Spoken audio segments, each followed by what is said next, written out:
How we doing? There's quite a bit of glare on the screen. I might have to change up where I'm sitting here because I cannot see so well what's going on the screen here. But yeah, hello. I'm Zen. You are you.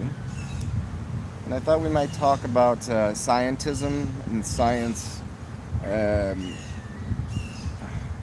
technology, and how it tries to remove what you call sin from the world. We're not going to get into nanar sin or the moon or any of that, but just what the word sin means. Engineering, we get into technology and engineering and science, and its attempt to remove sin in its best way. Sin means, well, here sin means to miss the mark, to not hit a bullseye. It's an archery term. So by sinning, you just don't hit directly in the middle. In an everyday practice, it would mean it's not the best we could have done. So technology and the sciences and engineering, we can engineer things to be a lot more efficient, proficient at doing a job and causing less injury, less harm to people.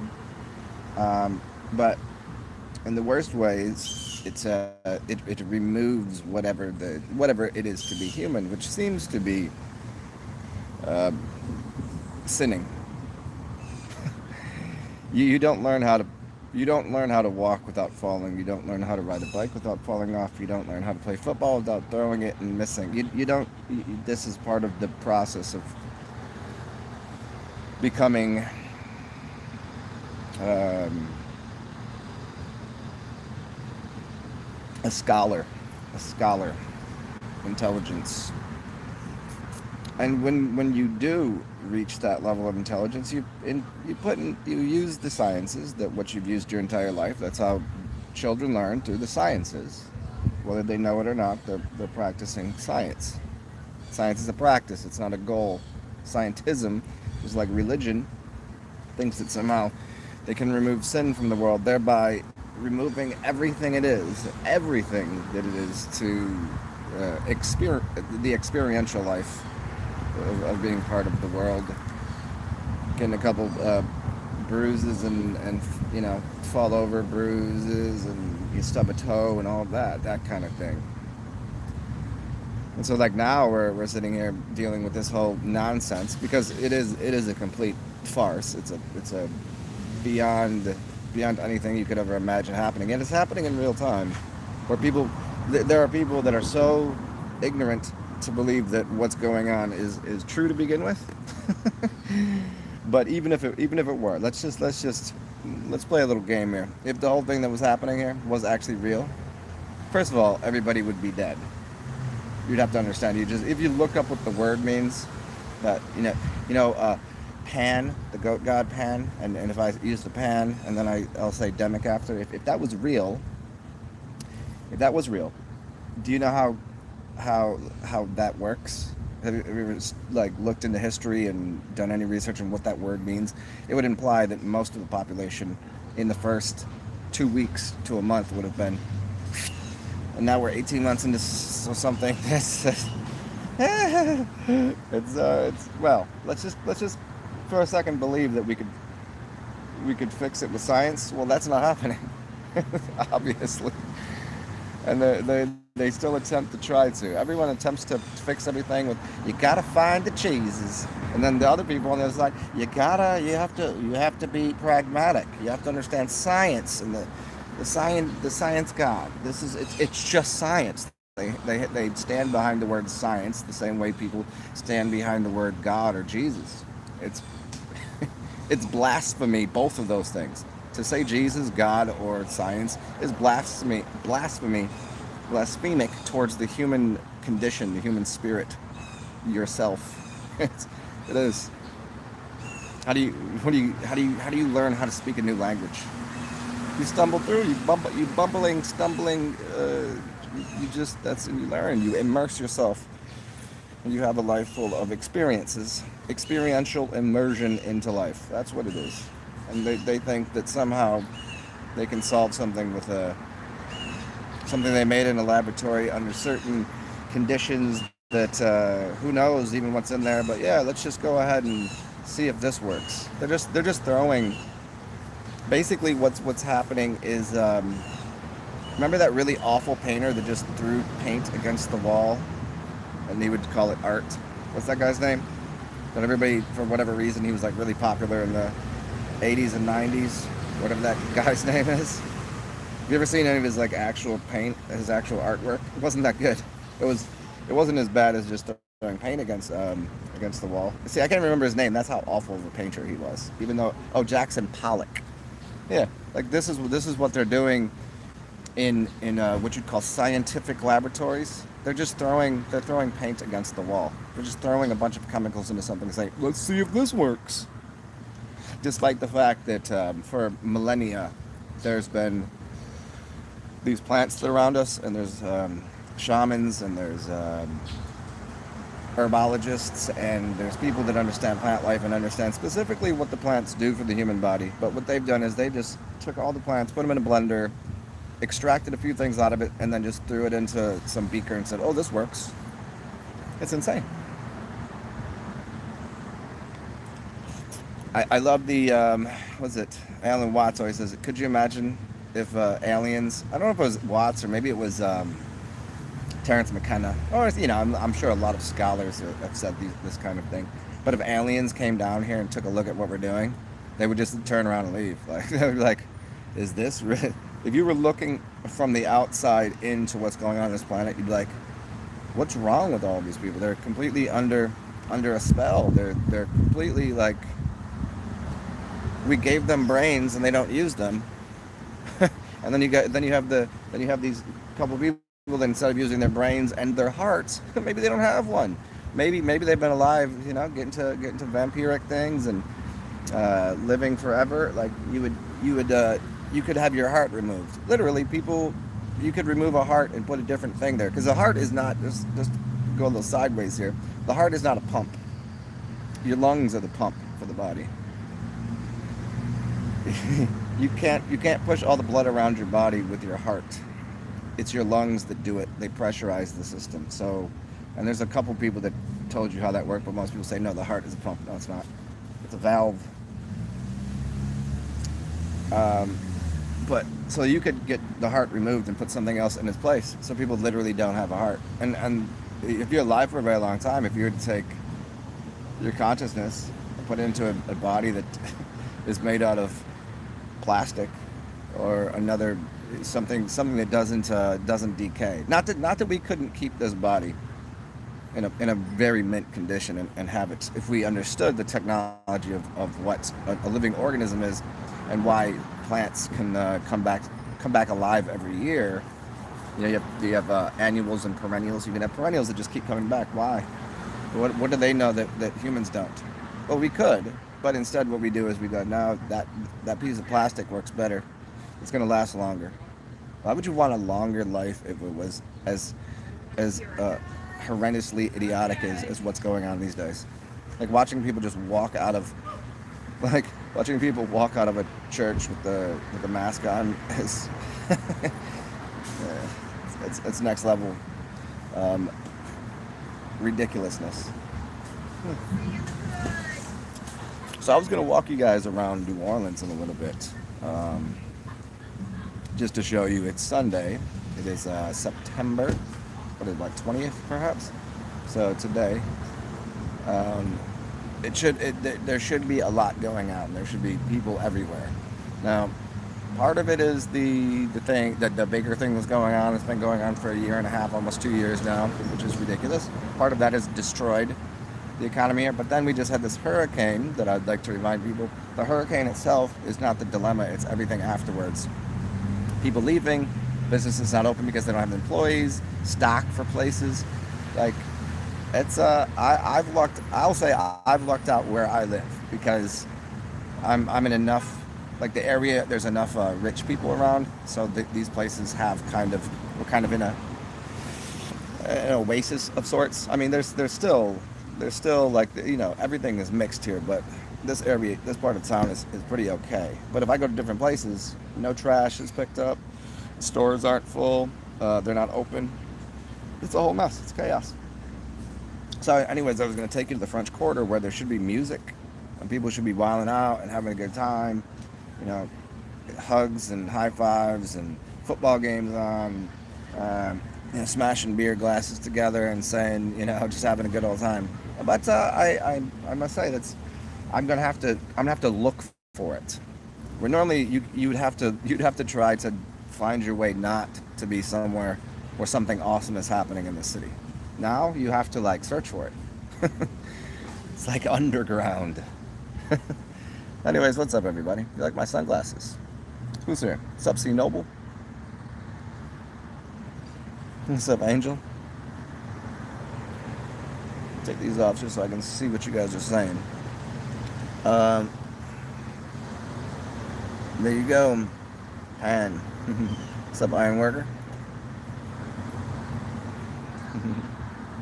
Well, I mean, if you look at the electric heart thing, I was telling you guys a couple. I've told you a few times. Praveen Mohan. Is that his name? Praveen Mohan. He's got like 1 million subs. He's been like Ancient Aliens and stuff. But most of the research he does, like I you know, is high level, really, really good stuff.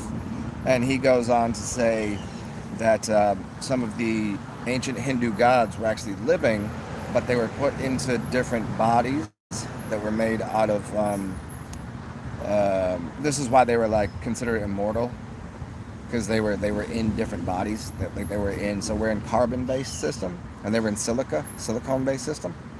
And so like Iron Man, and then that heart that Iron Man has, that's what he said that some of these ancient giant blue gods had in them, because they were part human consciousness and then robotic and chemically altered beings that were, for all, you know, they were immortal. You know, if you live 100 years and somebody would live 1,000, you'd consider that almost immortal, right?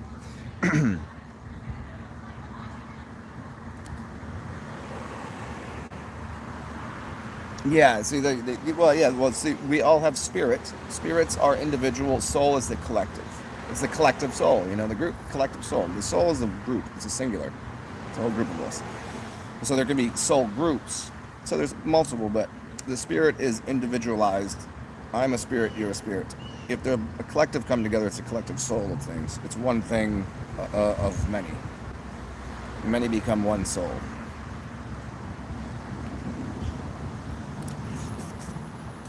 It's like why hippies or Indians will, you know, make a rain dance and everybody have their shoes off and they'll hold hands.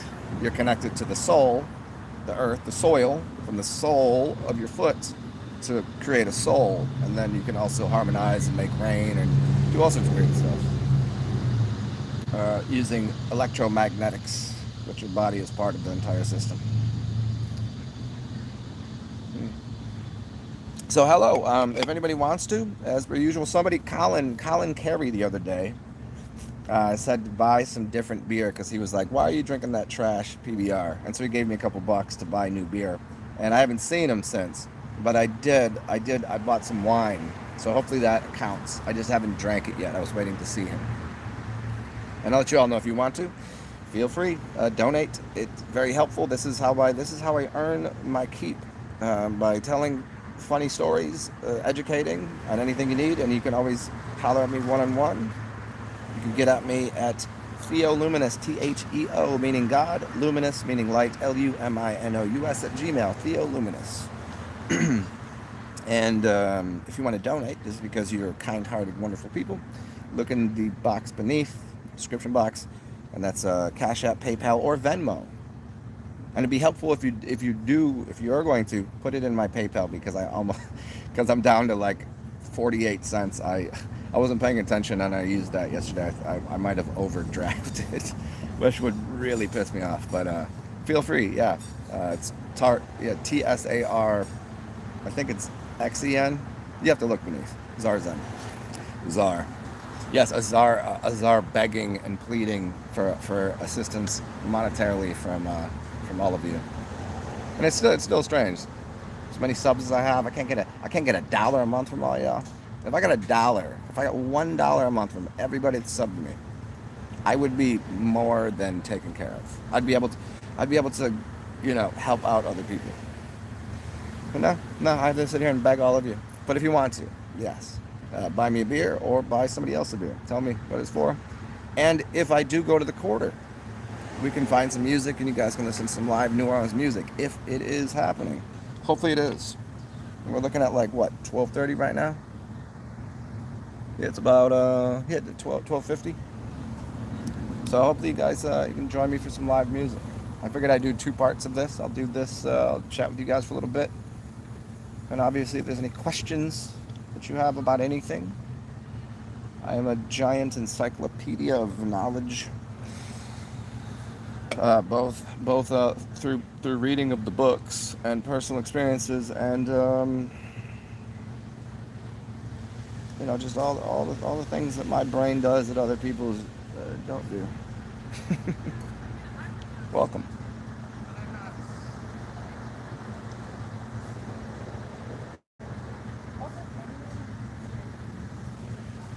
Hey Andrew, no worries. I only occasionally just I jab and I make joke of it, because for me it's I just don't doubt it, it working out, because it always has and it always shall. That's like the belief. You have to have belief in something, despite how weird things are sometimes, and how yeah, you always, right when you need it, you'll find, for instance, I thought I had lost my sunglasses. This happened to me 3 times in the past 2 days. Here's a motivational story, and the motivation is to stay level-headed and to expect good things. This happened to me twice in 2 days. So I was certain that I lost my favorite pair of sunglasses, which really frustrated me, because I have a bunch of sunglasses. They're $1.99. So these ones were these were like $2, but they're super dope, right?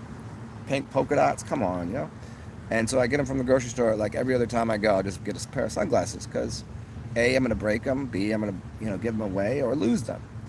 So I have a bunch of sunglasses, and I thought I had lost them. So So what I did is I cleaned up my apartment, which I've done many of times, but just after this hurricane, I had a lot of cleaning to do, because, lights are off, you can't see shit, spilling things, it's just a mess, So I cleaned my apartment, and then I found my sunglasses, which was really awesome, because it was somewhere that I had looked.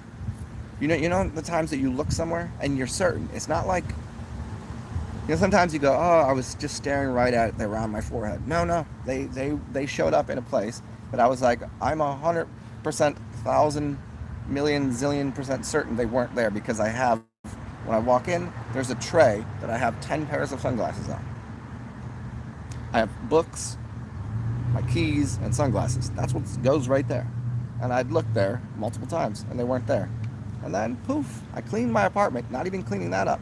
I walked past here, and my sunglasses are there. Fun times, great. So I found my sunglasses, so happy. Then, while I'm cleaning my apartment, which is crazier, is, you guys know I read tarot, and in a deck, I have 2 of the same deck. 2 of the same, my favorite deck. They're called the Tsar deck. They're gold leafed. I don't know if you've ever seen them before. They're awesome. And somebody sent me, I had gotten it one as a gift, and then somebody's like, oh, let me get you a deck, let me send you some tarot cards. And they sent me the same exact deck, which was awesome, because it's a fucking fabulous deck. And I'd lost half of the first deck that I had. Now this is around the same time that here's something funny. So I was cooking, and my fire alarm just kept going off in my apartments. It wasn't that smoky, it's just very sensitive, and it's too close to the kitchen. So I unplugged it, and I put it somewhere. Well, I couldn't find it the next day to put it back up. So I cleaned my apartment multiple times trying to find this thing. And then every 30 seconds I would hear a beep. That little, when a battery's dying and an alarm, and it goes beep, and it's so annoying, right? So this is going on for months, 2 months almost now. And I have turned my apartment upside down and backwards. looking for this fire alarm. Well, so I bought a new one just to put back up because I obviously need a fire detector in my apartment. And so I'm hearing this beep, and I have a drop ceiling, so I'm hearing it as if it's in the ceiling. So I'm taking down the drop ceiling, looking around. Is there another fire alarm in my apartment that's broken? I cannot find this fucking thing, but I keep hearing this beep. So I'm assuming it's coming from another apartment. Nothing I can do about it. Clean my apartment. When I found my glasses, I flipped over my couch to do vacuuming, and what is sitting there but the fire alarm and the deck of and the half a deck of tarot cards, which I can tell you again, I'm 1,000% certain they weren't there because I had already done this. Like, it's a whole deck. It's like a half a deck of cards on the floor underneath the underneath my couch, and a giant fire alarm sitting right there, which couldn't have been there because I had already moved my entire couch before looking for it. So yeah, interesting things. You know, it's just it's like whenever people talk about like dimension shifting or jumping into different realities, I'm telling you, like there's no way the sunglasses were there, and there's no way that I didn't see this fire alarm and this half deck of cards. It's an impossibility. Yet there they were. But it was right after I cleaned my apartment, I took a shower, and I was like, I did all the fancy stuff, cleaned my hair up all nice, vacuumed the whole place, made it all fancy, nice, and all of a sudden these things just started returning themselves to me. I forget who said it, but like it's like kind of written in the Bible that everything you had will be returned to you tenfold. Like if you had something and you lost it, or it was stolen, or you know, it was like everything will come back to you tenfold better. And so for me, it was tenfold better because they were my favorite things that I was really, you know, I was like, and so now maybe I'll get 9 times more out of that in the future. There's a little story.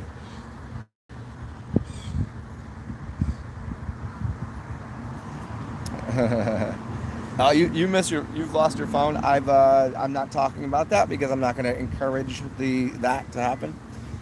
I only once, and that was more got like sort of stolen. That's a long story. I'll tell you. Maybe we'd do story time with Zen. I've done this in the past with you guys. Like I have a lot of amazingly hilarious stories that if I didn't actually experience it, I wouldn't believe. You know, like I know everybody has weird times in life. I'm like, no, funnier stories than you can imagine. So only once have I been without. Isn't it funny though? Whenever you don't have it, you're kind of like, it's like, where's my brain at? I sometimes purposely won't bring my phone with me, or I'll turn it off for the day. So some people are like, why didn't you answer my text? Why didn't you answer my phone call? I'm like, it's like, have you ever been on a date with someone and they continually text or answer the phone? I don't want to be there with that person. Like I get it, once in a while you got a phone call to answer, you got to text somebody, I get it. But if you're doing that, that means you're not really interested in the person that you're hanging out with. And if I'm hanging out with you, I'm hanging out with you because that's important, or else I wouldn't be hanging out with you. Like if I've gone out of my way to block off a piece of my time to hang out with somebody, I'm not gonna. It's like if I was in a business meeting, I don't just answer my phone. I don't just do the other shit. Like, oh, hold on a second, let me go here and do this. Like, I'm giving you my time, and as well, someone else should do that. So, if you have people in your life that don't, while they're there with you, they're not devoting their energy and focus on you, and you're not doing it in return, fuck them. Like, why waste that energy? Some people, they just don't know they're doing it, but they'll be quick to understand that's not a considerate thing. And funny enough, most people probably consider me slightly inconsiderate, but no. Rainy times. It will be quick one. It'll be quick raining. What's up? What's up, Axiom Oblivion Truth? What are you doing, man? How you living? What is going on, man? I might have to go underneath a... I can't tell. See, if you look at the sky, it's kind of nice, but it's raining just a little bit. I might have to run across the street. You guys want to run across the street with me? Hold on. Let me go find somewhere to sit. You guys can join me. Uno momento, por favor.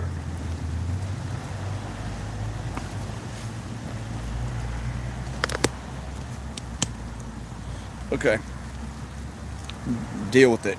Give me 1 minute so I can find some covering for my brain. This will be part of today's adventure. Oh shit. Oh yes.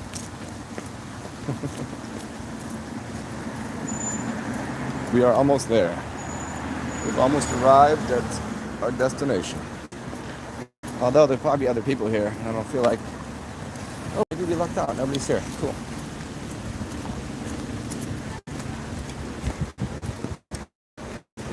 Oh. Let us see.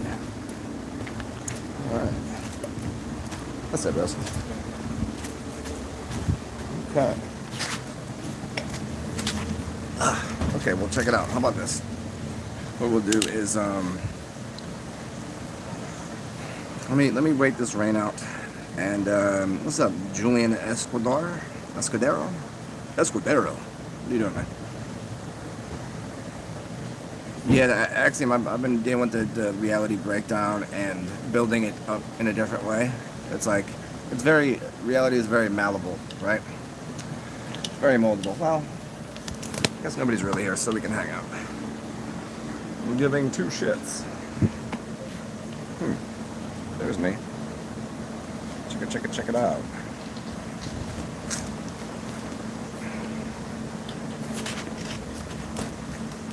Uh-oh.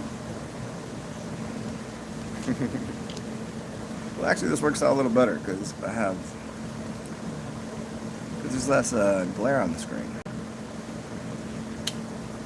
People are still wearing masks. Yeah, it's completely foolish at this point. Like, I mean, it was foolish a long time ago. Like, I just don't get it. How, like, you had 18 months to do any research whatsoever into the matter at hand. Like, if somebody was walking down the street and continued to kick you in your shin, you'd eventually go, why are they doing that? Is that even helpful? Is that good? And you probably try to figure that out. Or when somebody's like, put this love in your face, it's good for you. Like, well, actually, I've read quite a bit of scientific journals, research from many very, very prestigious universities that say, oh, not only are they not good for you, but they're unhealthy. It can cause a lot of bronchitis and all sorts of weird things to go on with your lungs, like breathing in dirt all day. It just doesn't make a lot of sense, huh?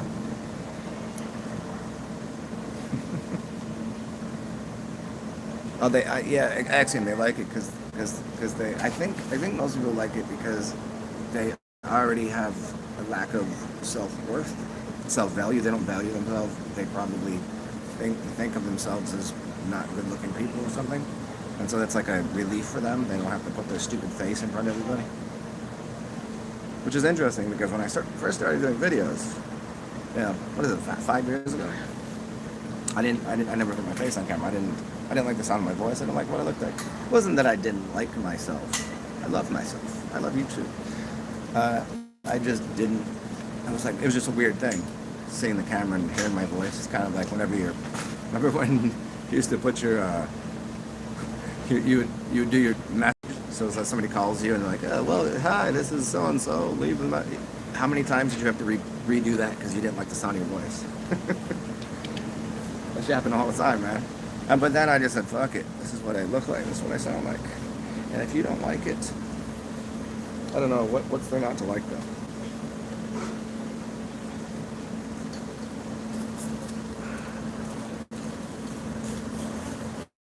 What's up, B. Johnson? Oh man. Well, good for you on the. You know what though? I wish you would have known a little sooner. You shouldn't have quit. You should have made them fire you. That way they owe you. Because under it's not law. It's not legal. They have no legs to stand on. There's no footing whatsoever. So all they could do if they fired you, you would have gotten all the, you know, unemployment, et cetera, et cetera. You probably would have gotten money on top of that. But a lot of people don't know that right now. All these nurses and things that don't quit. Make them fire you, and then make them sign the. Hi, buddy. Like they just can't. It's not lawful. It's not legal. But hey, good thing for you though. You know, dipping out of a job that's Oh yeah, Argentina.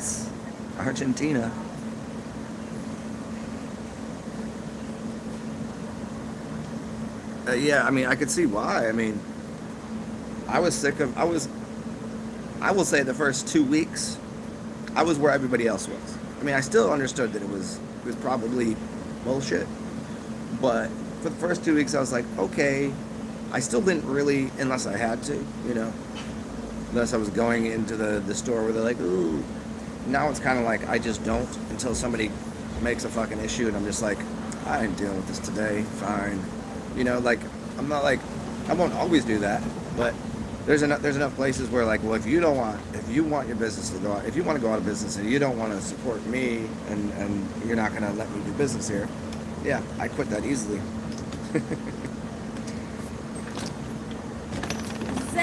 Hey, what's up, yo? Hey, hold up, yo. Are you FaceTiming? This is these are my people. Hi. How you doing? What's going on? Oons. Hold on a second.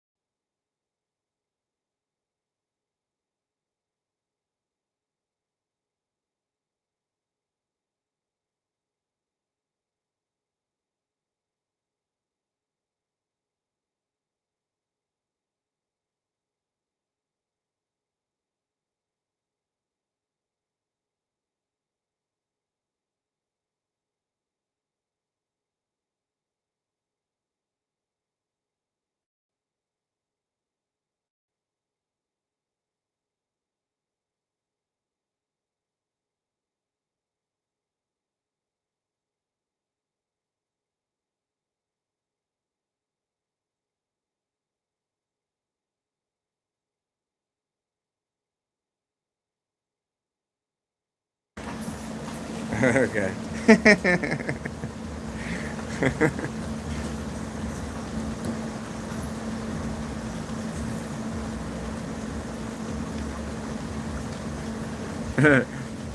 Yeah, well, that's funny. Like, trapped in the destroyed microchip video game. Well, yeah, I hear what you're saying, but you know, like, I was listening to a computer engineer the other day, and he's like, "There's no such thing as a corrupt. You can't. A system can't corrupt. You can't corrupt the system. The system was made to be that way. Like whenever somebody's like, oh, there's a something wrong with the computer. It was made to be that way. It's like, how does everybody's Apple phone screw up at the same time when the new one comes out? You know, like there's no such thing as a virus in a computer unless it was put there. You can't. The system is impeccable. It's perfected. It's made the way it should be. So in that sense, though, if the microchip is a little destroyed, we still can. You can even in a corrupted, disparaged, destroyed system, you can still work within it. Like just because something exploded over there, this house fell over. This house right here is perfect. You know what I mean? And you can still make do with it. And in fact, you could probably use that destroyed house to build something new with it. You know? even in a chaotic environment, you can do more with the chaotic environments. without sounding all Illuminati, you know, turning chaos into order. You take, you know, if you have a puzzle and it's all over the place, that's chaotic. And then you put it into order. There it is. And you just order it in the way that you want it. So in that sense, like, I don't, what else are you going to do? Even if the system is a little weird, strange, broken, degraded, deranged, you can still work within it, and maybe even do something cooler.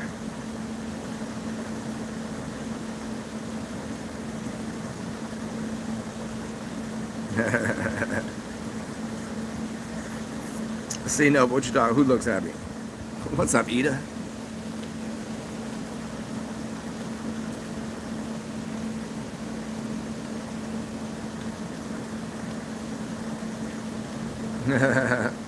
That's funny. I did see a video of what was going on in part of Australia. If in fact you really exist in Australia, because I don't think Australia exists. You know those people? It's a possibility. I don't know. Do y'all exist? A bunch of actors over there. It's like whenever British people are talking, you're like, when the cameras aren't on, do you still talk like that foolish? You still sound. What's up, bro? You still sound like a British idiot. I thought you made the English language and you don't even speak it right. What's going on there? But yeah, I seen a video just earlier today. There was some sort of uprising. It looked pretty interesting.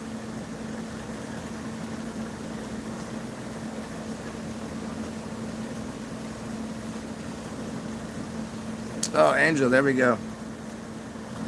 Yeah, it's funny because if 5 years ago you tried to go into a store,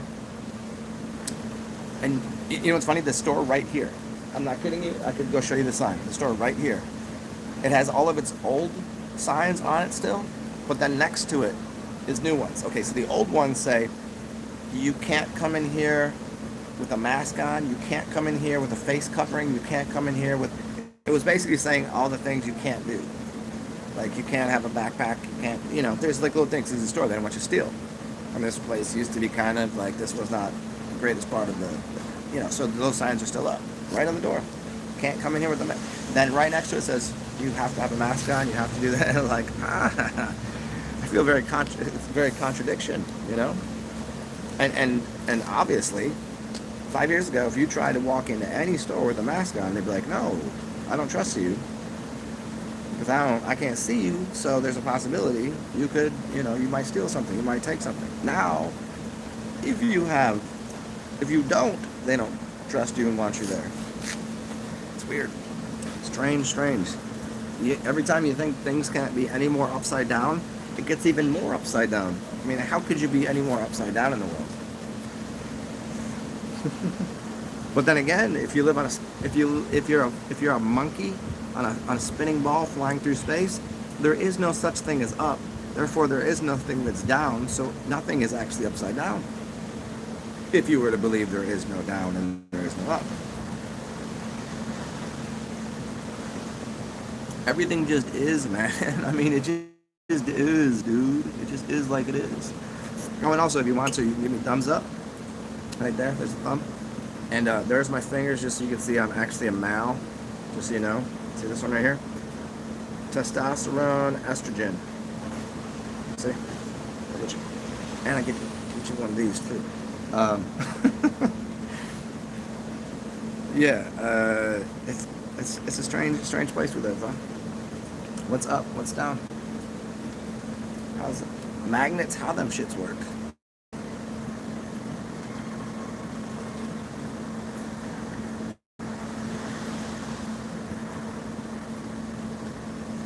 Novus Ordos. Yeah, there we go.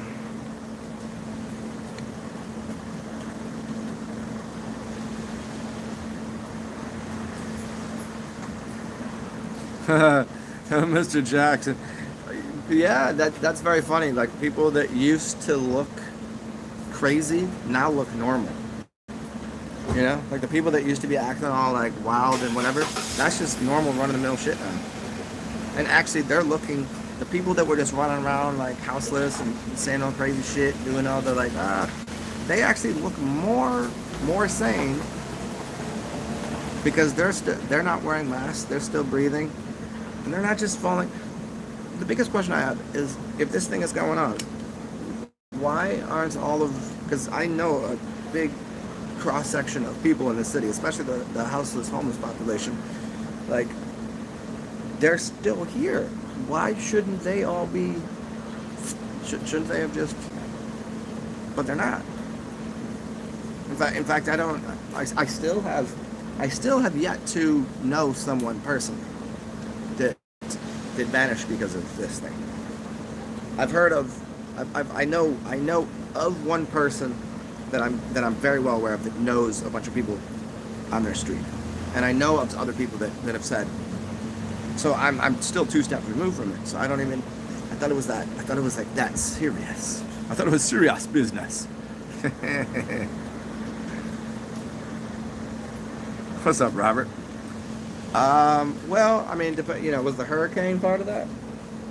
Well, you'd have to concede that every weather event, especially when they put a name on it and they personify it, and they give it a human-like attribute, that it was made. That they can't name something. If it was just a weather phenomenon that was just occurring naturally, you couldn't name it. How can you name something that is an event of wind? It's windy. Hey, let's name this weather event. We'll call this Bob. This is just Bob outside, right? Or what about next year? It was the Bob of December 21. What is it? September 20th. Remember Bob on September 20th? Like, this is air. How are you gonna? So to concede that it's they're manipulating and at least somewhat controlling where weather goes. Yeah, that's if people don't already accept that as a reality, I mean, furthermore, if I were to get into it, like, okay, every single one of the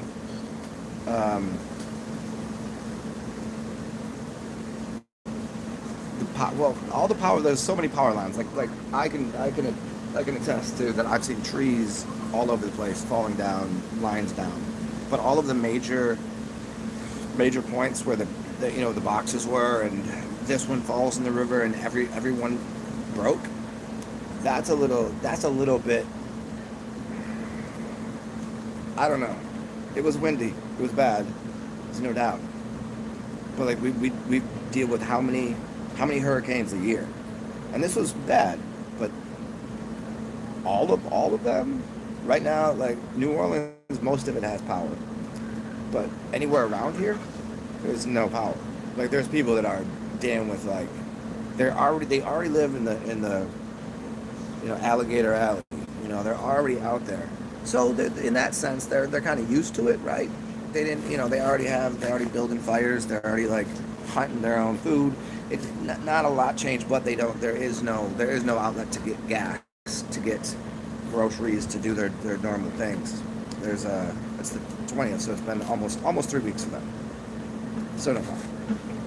And to think that this weather phenomenon, whether named or not, took everything out in New Orleans. I don't know what happened anywhere else. I just know that the entire infrastructure of New Orleans. What about Alabama? It's right there. What about parts of Texas? What about, it was just Louisiana? It sounds, and that, from that sense, it sounds a little fishy. But also, I live across from City Park, so I was able to see all the people that came down from Atlanta, all these great people that came down to help fix everything. There was hundreds and hundreds of thousands and hundreds, if not 1,000 trucks and people just at the park, parked, going and doing, every day, 24 hours a day, getting shit done. So no doubt there was something they were fixing and doing, but for them all to be blown out seems a little, I don't know. So to answer your question, anything that you see that's a major event, to some degree, it's definitely, to some degree, it's definitely scripted. Can they script everything? When they say if someone's filming a movie, there's going to be people that get hurt on set. There are accidents. There's the fodder. There's just the other shit that happens. Like, hey, somebody do this thing, and this is how it's going to work, and somebody's going to stumble and fall and make a mess of things. Like that happens. So is 100% of every event scripted and staged? No, but a good deal of it certainly.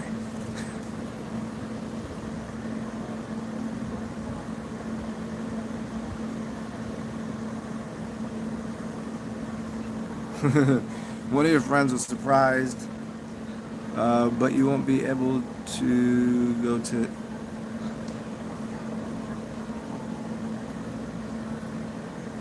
But you won't be. So I guess you won't see me there. Yeah, I guess I won't see you there. You have fun. Go. You want to go shopping for me with those? If you really understood it, would you really want to be there? If everyone there is, say,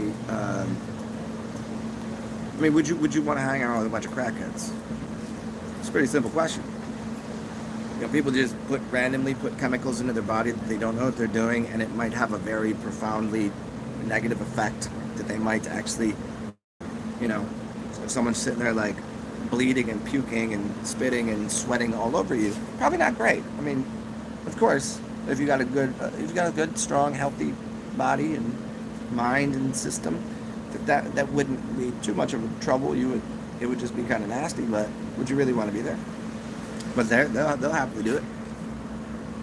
Literally, there could probably be like dog shit a foot deep in these stores, and people would still go there, and they'd be like, well, at least I got my Ronald McDonald. Like that's probably going to be the prize in children's Happy Meals. Little needle. Maybe it's not much different. You might as well just be taking the French fry oil, and just putting that in you.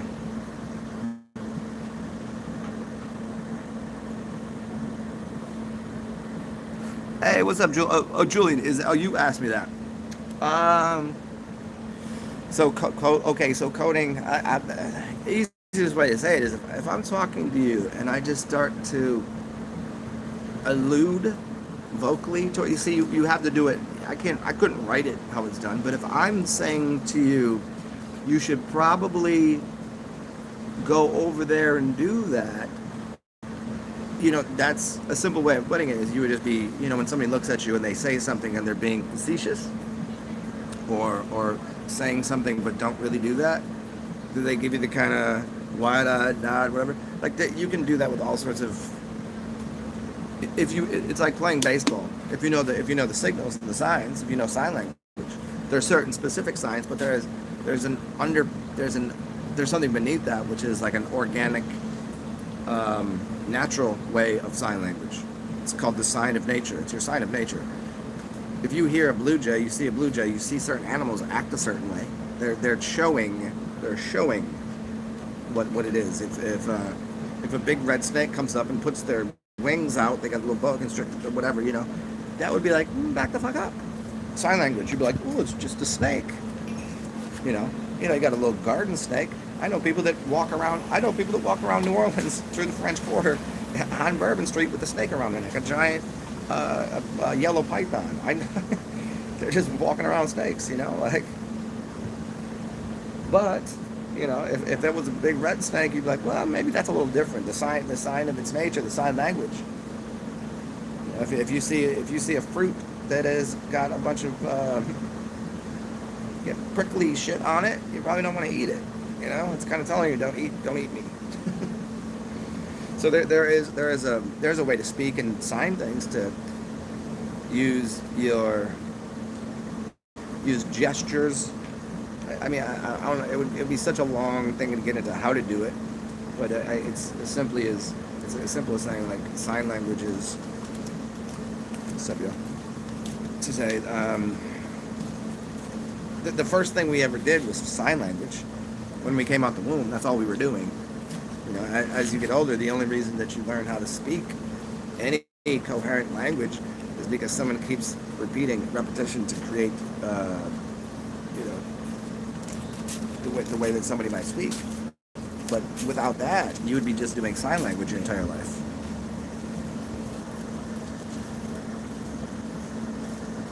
Pan's Masquerade. Yeah, naming is where you get like name. A name is amen. A-M-E-N is N-A-M-E. So when someone says amen, it means to name something. So yeah, so let me see what you said here.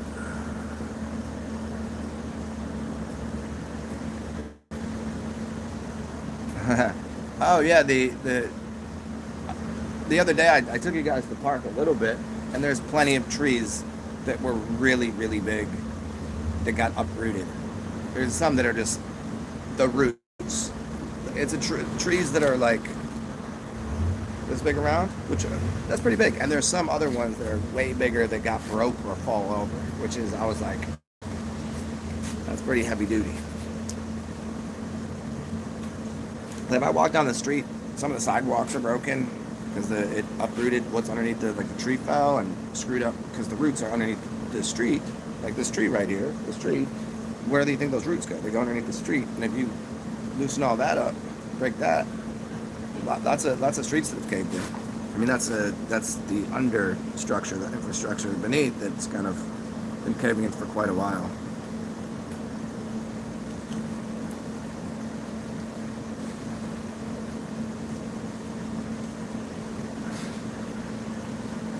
Oh man, yeah. If you go to the hospital, man, you're. I've been trying to tell people this. If you go to the hospital at this point, you're asking for. What's up, bro? Hey, what time are we playing today? Saints. Now. Oh, okay. Right on. Okay, I thought it was a later game. Oh shit. Yeah. I mean, what? Like if okay. So they had to get within their 6-foot proximity zone thing. Like, it's such a joke, man. It's like it's really. Again, if you go to the hospital, you're asking for a lot of problems. The only reason anyone should ever go to the hospital is literally like if there's a traumatic injury, and in that case, they would probably take care of you. I can't imagine doctors that I've known, or even now, that if someone was in life, like trauma, car accident, a pole sticking out there through their chest, or they would take care of you, I'm sure. But anything else other than that, anything that's not life-threatening, they're going to end up making it a bigger issue. For a million reasons, but yeah.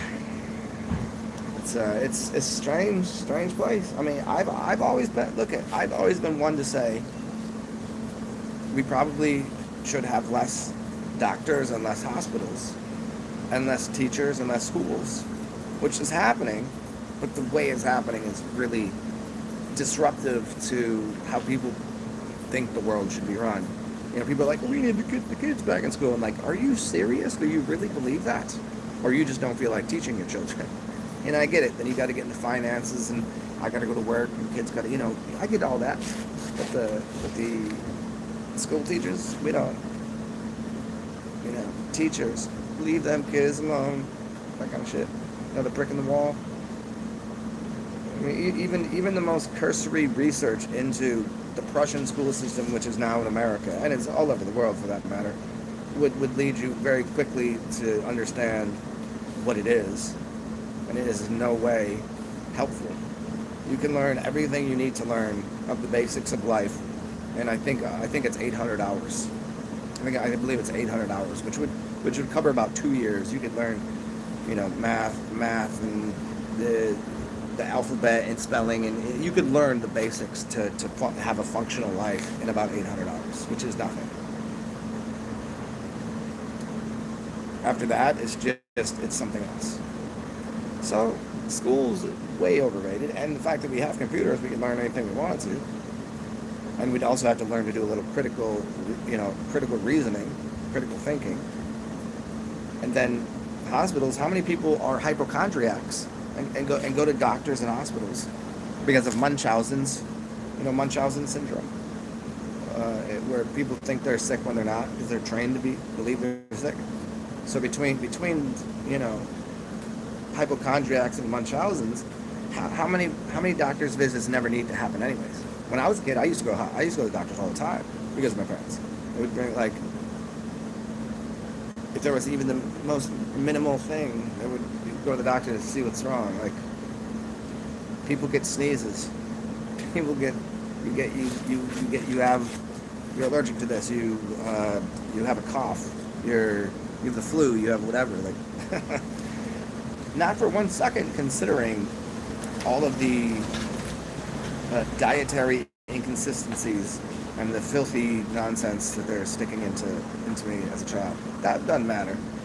Let's just go see if a doctor can fix it, and we'll consider you. And this is what everybody goes through. I'm not just saying me. I'm just because I know everybody goes through that. Not everybody, but a good number of people. Munchausen's by proxy and hypochondria.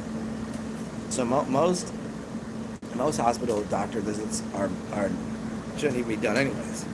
But now people that need help, they're turning away because of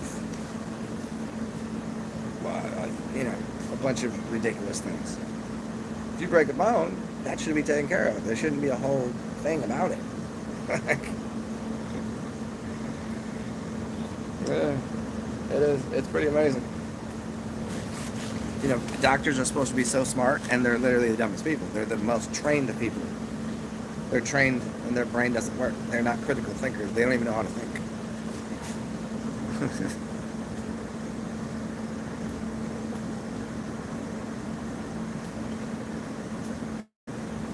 Yeah, Munchausen by proxy, Stockholm. Yep, there we go.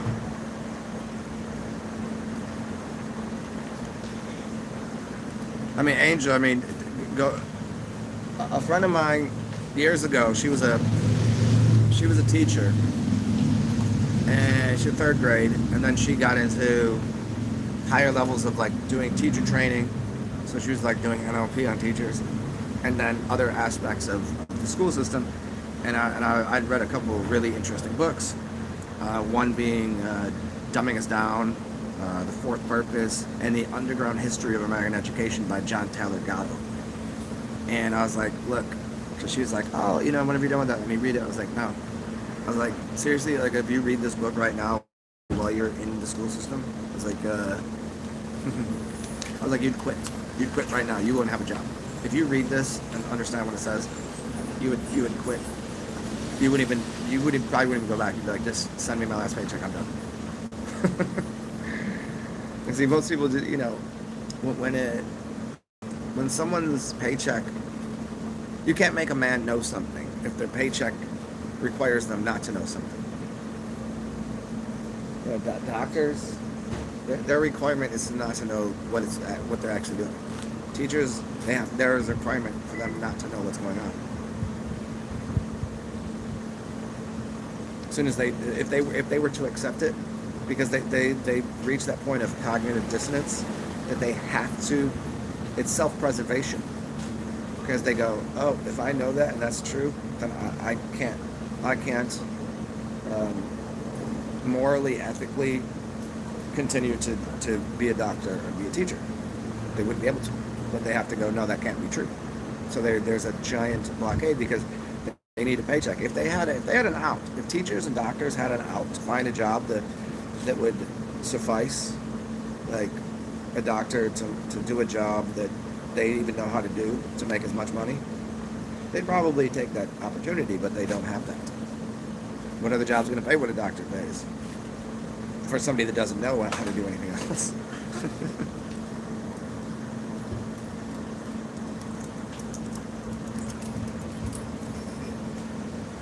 No, ash and elm are not, but fig leaves are. Yeah, you said something to me about that the other day.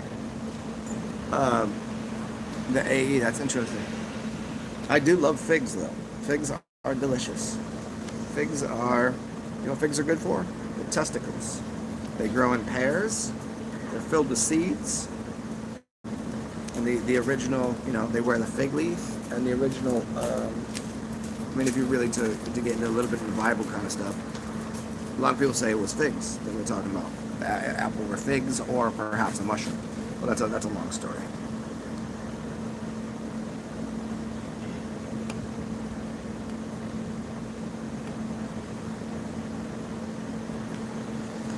Yeah. Yep.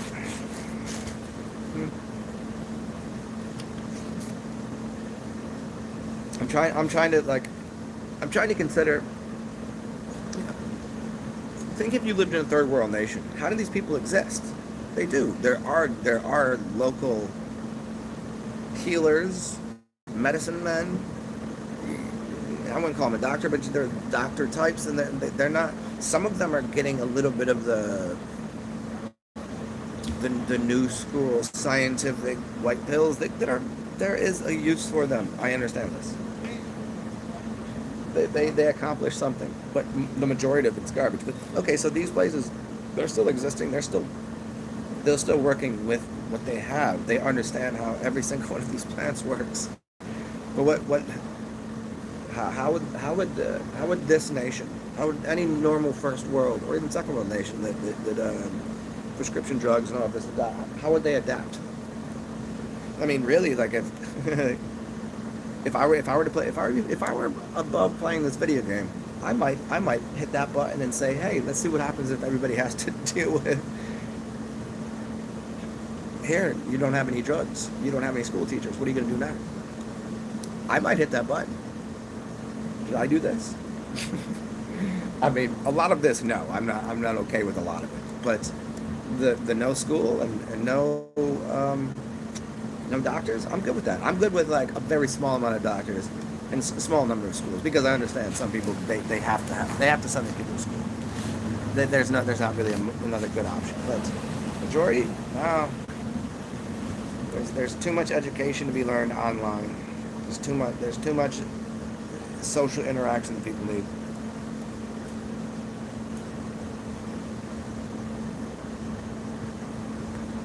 Are we winning? Yeah. Now, is it bad? Yes. 0 to 17 and Oh, so I shouldn't go and watch. What's open right now that's playing the game? Oh, it's this. Oh, nice. You know what? I've lived here for so long, never been. Okay. I will check it out. Look at that. Figs need wasps. Interesting. See, Noble, you're familiar that there are, so you know how, bees make honey? Wasps also make honey too, right? There's a certain species of wasp. Or, what's the other stingy one? Another one makes honey, and it's supposed to be really good. I don't know if you ever heard of that. Wasp honey, I think. I don't know if they're talking about white Anglo-Saxon Protestants. Wasps, no, that's 90s reference, no. George Carlin. No.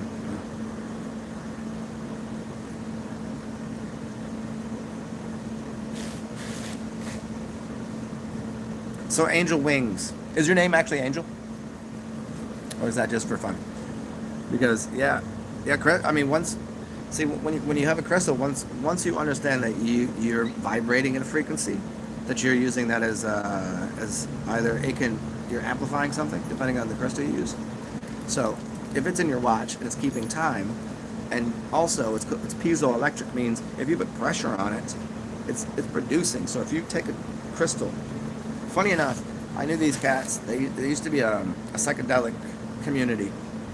When I say cats, I mean humans. A psychedelic community. They were called the crystal grippers. So they would do a bunch of psychedelics and take giant crystals and squeeze on them and hold onto them.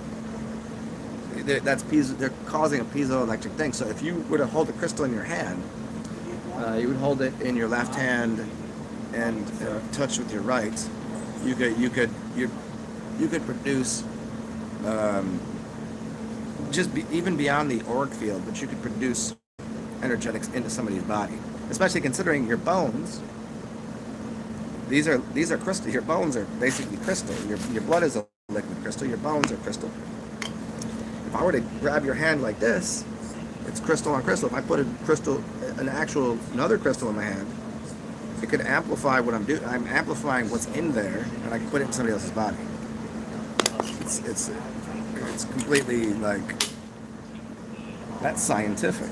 It's not just some airy-fairy nonsensical, oh, you like crystals, dude. It's subtle energy. Yeah, it's subtle until you can amplify it and you have a clean pathway. Think about it.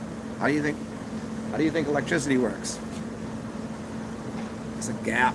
You can put water, you put two things in water, and it's not gonna connect the arc. And then you put a little salt in there, it can jump the arc through the cubes of salt to the other thing. So your body is filled with water and plasma and salts. And now if I touch your skin, and then so my bone is not too far from yours. There's liquid. Your hands are moist, and there's salt in here. You could literally put. That's part of what Reiki is. I mean, you can do it from a distance. It's a different type of feeling. But when you put your hand on somebody, you're putting electrical charge into them, especially if you know what you're doing. Focused attention.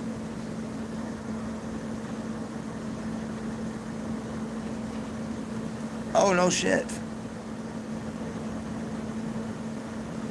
There's a bionic woman. Nice. I like it. Like the $6 million man and Jamie the bionic woman. Let's have another beer. I was gonna go all the way into the French Quarter to show you guys what's going on. Let me see what we're looking at with charge here. And I wanted to go get some cigars. I'm smoking a cigar today. Because I found a spot that they're oddly enough, they're like way cheaper. And I'm not a rich man, so I'm not like out here smoking like $12, $20 cigars. Those are cheap ones. And they're glorious. So smoke cheap cigars, cheap beer. I'm a cheap date. Speaking of, if anybody wants to, as I will remind you, you can. Feel free. Donate. It goes towards me drinking. What do? You just drink beer and fucking smoke cigars? I just drink beer, but once in a while, cigars. If you want to, donate. CashApp, PayPal. PayPal would be very helpful because I think I only have like 50 cents in there. I think I almost overdrafted the joint, so. Oh, and what's the other one? Venmo. That'd be very helpful. And if it's not for me and it's for someone else, let me know, and I'll go purchase somebody else a beer. Maybe I'll go to the bar and buy somebody some food. I don't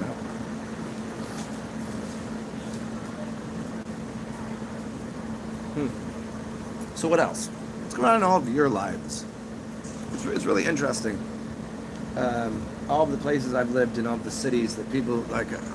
I talk to people that live in different places, and for them, it's just everything is just going on as a matter of occurrence. Like, yeah, the whole thing that's happening in the world, they're very inconvenienced by it, and they deal with it slightly, and then they see a lot of it on the TV and the news media. But like it's a stark thing here, especially just add on to that the hurricane. It's just stark. It's like it's just a whole different. As we were talking about crystals and energy and vibes and everything. Could you imagine like every day of your life, you could walk out your door and you'd find music outside, people playing music. Any day, almost any time of day. Just walk down the street and there's music and somebody's did it and it's grilling out here and it's party over here. And that's 100% of the time, every day. And then it just goes, and now I have to be, like right now I should hear music, so there should be the second line, there should be something happening. There should be people just running around doing, and it's just not happening. It's like, oh man. I mean, it's still probably better than where most people live, but it's like, it's weird. It's like, anybody else that's a couple of people I knew just came here recently, and they're like, "Oh, New Orleans is awesome!" Like, you have no idea. They're like, "This is way better than," and it is. But for people that are from here, we're just like, "What the fuck is going on?" Like, where is everything? Where are all the where's the insanity? Where's the people dancing? Where's the people except where's all the, I don't know, whatever happens? It's just it's supposed to be a lovely, beautiful mess.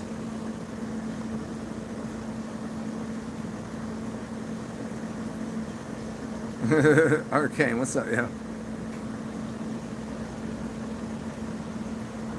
Oh, you walk down Bourbon? See, now Bourbon is in it is inside of what New Orleans is. It is not what it should be known. It's not what New Orleans should be known as. It's fun, I guess, but it's like I don't know, amateur hour. It's just insanity. It's just what it is. Like, you go there, you're getting drunk, and people are puking and falling over and singing, and there's tits everywhere, and it's exactly what you think. But that's not. From people who go, oh, Bourbon Street, that's not New Orleans. It's great that it's there and we allow for it. But if you just go just outside of there, it's a perfect mixture of locals, people trying to figure out what's cool. There's not just Bourbon Street and like good food and music everywhere, and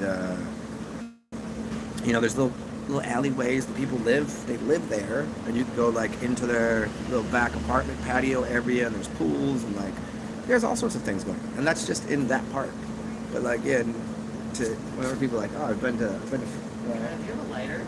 You know what? I might. Let me see. I think I do. You have won the golden ticket. Sweet. You want one? Oh, good. Thank you. Just gonna crush some beers until this goes away because I want to go to the quarter for a little bit. Oh yeah, that sounds fun. What you gonna do over there? I don't know, man. I went there yesterday for a little bit, but it was raining, so I kind of got stuck inside. I love going and just have some parking sitting on the wharf. So I'm super pretty over there. But maybe not when it's cloudy like this. Yeah, we'll see. I'm gonna try to do a little magic and get rid of the clouds. The magic? And a little cloud buster. See if it works. I'll try too, maybe if we both do it at the same time. Yeah, cheers, bro. Yeah, cheers.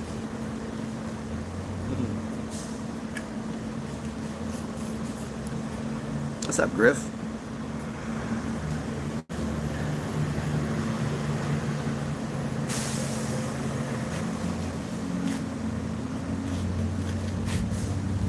Arcane, what you mean? They took 3 colas off my black dominant plant. Oh, okay, I hear you now. Oh, you were saying earlier. Okay, I got you.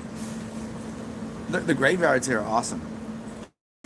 You've never. I used to do graveyard tours for you guys. I don't know if you were here for any of those shows. I did a bunch. I walked through all the graveyards. There's not all of them, but there's one right next door to my apartment that's really awesome that I go and hang out with a lot. I haven't been there lately because they closed for the last couple weeks because of the.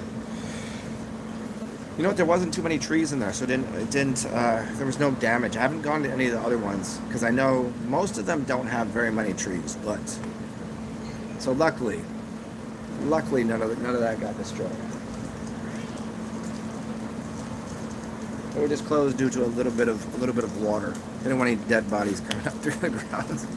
Although we don't have, they're not. That's why you have mausoleums and things. Everything is above ground. There's no grave sites. They don't dig down and put bodies there. That's why the giant mausoleums are there. Because apparently the water table. This is what they say. I can't really. I know the closer you get to the river, I understand why, but up here, I don't understand why they don't.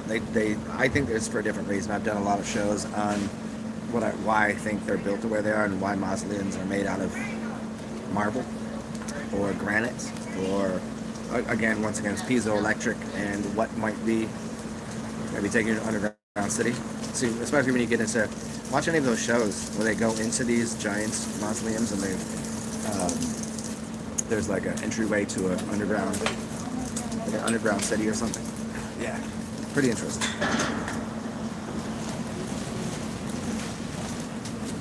Yeah, it's like above ground pools. Well, yeah, because they say that the water table is too high, so it pushes things up, which I can't really. I don't know. I think even if that is the case, it doesn't necessarily need to be done everywhere. I think it's as a precaution in some places.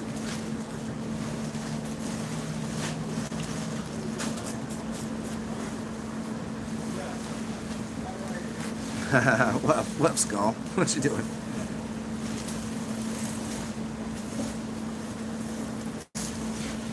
Yeah, there's something to do with the electrical conductivity of these places, and it's like, have you ever been to a waterfall? There's a reason that the air smells so fresh on a waterfall, because as the water falls, it's hitting these rocks, these stones, and it's causing a negative ion, so it cleans the air. It's causing a discharge and cleaning and making it smell fresh and good. So in the same way, I think whenever you go to one of these, graveyards, that there's a certain energy and aroma there that's very calm, serene. I love being in graveyards. It's just the most calming place. No matter what, I could be having a spaz out day. I just walk through there and just go, those are my people, yo. Those are the only living ones. Everybody else out here walking around like it's like walking around amongst the dead. Go to a graveyard, you're amongst the living.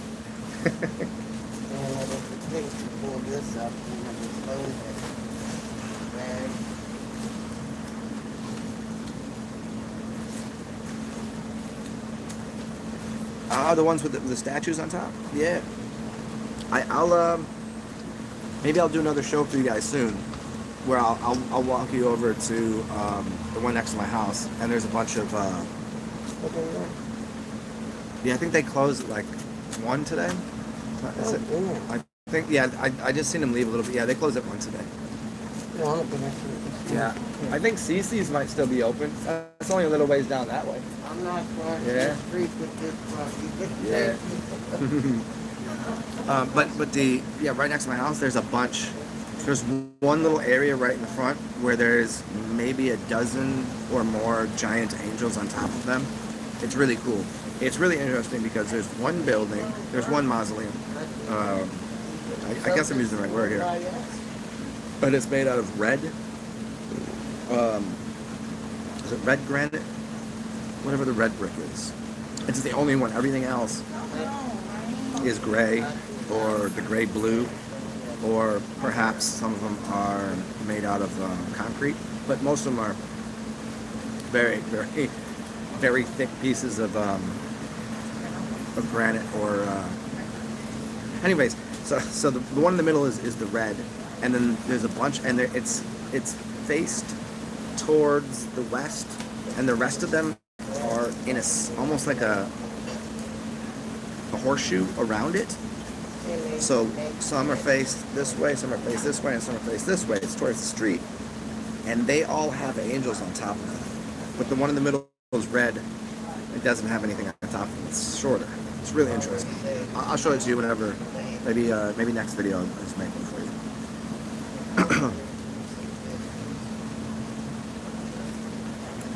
Yellow.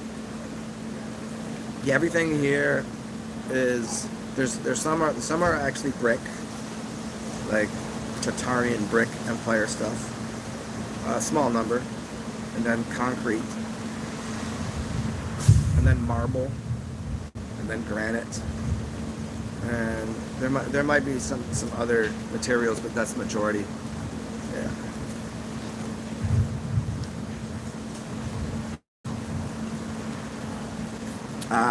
Angel, yeah, red brick.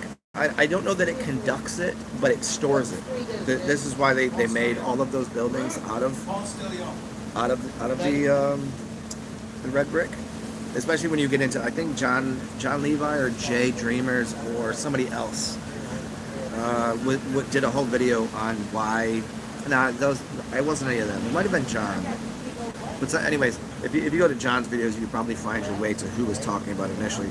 But they were talking about the red brick and how it was holding electrical charge.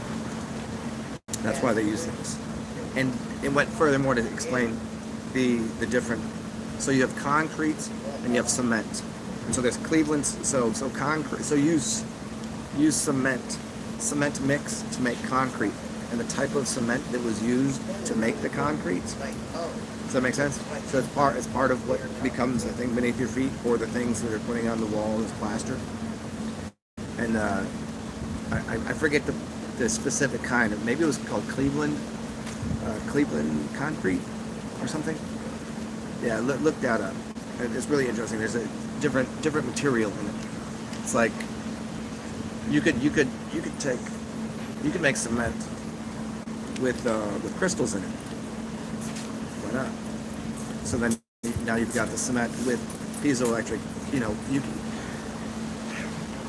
So some of these bricks that we think were just carved, that somebody took a saw to. Let me just let you in a little something here. You could make a form and fill it with all the aggregate, and then how would you know? People just, oh no, it was made that way and it was cut. Are you sure that those weren't just form filled? All you need is a binder, an aggregate, and then you can put anything you want in there. Make a mold and fill it up with things and let it dry. What do you think concrete does? You're saying you can't do that? You can't do that with limestone? I disagree. You can't do that with marble? Of course you can. Grind it up and then put it in there with a binder. What do you think they're... Perhaps that's how they've done things. It's not as obscene as it would seem to go over there, cut a giant piece of 10-ton brick, when all I need is water, which I can. There's the water. There's the pond right there, and I can take some limestone. Lime is part of the process for curing it, and then I take some small pebbles, and then I take hemp. Hemp is very strong. Hemp is growing everywhere. I just cut that down, grind it all, just put it all together, and then let it harden in a mold exactly where I wanted it. It doesn't take lifting anything. It doesn't take cutting anything, and you get flat, perfect surfaces. Simple. That's what engineers do. What's the simple solution to making those things? Giant pyramids, anything else? Molds. Wasn't granted they had some high technology to cut and drill and bore holes. Doesn't mean it needs to be done that way.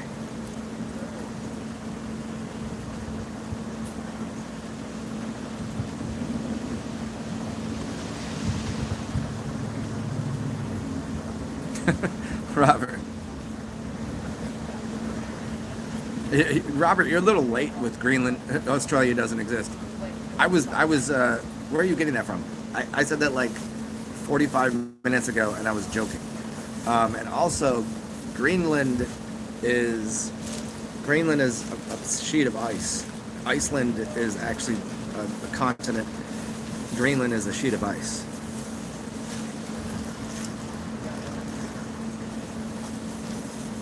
But yeah, I mean, I was kidding. I was making a joke,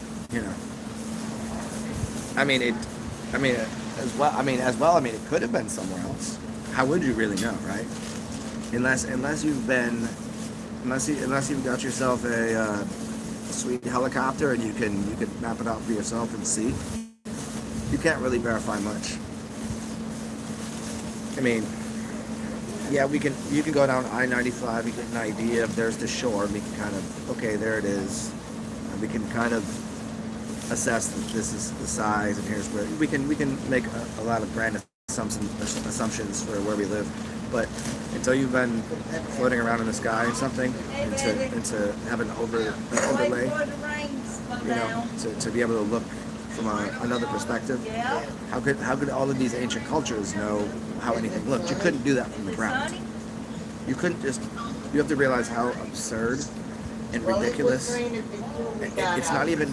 It's a fool's quest. It'd be inconceivable to think that you could be floating around in a ship with minimal technology, and then to map out lands. You couldn't do it. Think about it. That'd be insane. Get rid of all the streets, get rid of all the houses, get rid of everything you think you know, and then float around on a ship and tell me how you're going to map that out and make it. It would take forever. It would take lifetimes. And then you'd have to rely on the last map and then you know, there's so many things you'd have to rely on. Unless, of course, you could have a bird's eye view of things. What do they call them? A zephyr? You know, those giant floaty things in the sky? Zeppelins? Zeppelins?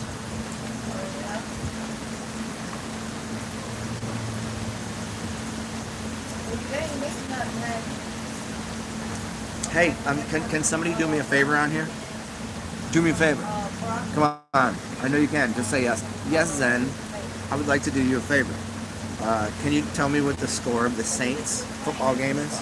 Because I'm trying to consider, because there is a bar right down the street that this nice woman told me about that has the game on, and if it's a close game, I might go watch it.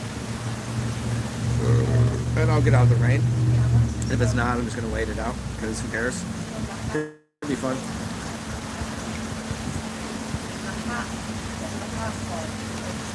Say Noble, how do I offend a Nordic Scandinavian? I already like the I like the intro to this joke. I don't know. 0 to 17. We're in the third. Mr. Jackson, we're in the third quarter. Who's got the ball? Do we have the ball? And by we, the Saints. The Saints, yo. Let's go. You're from Finland, Robert? Yeah. Ow.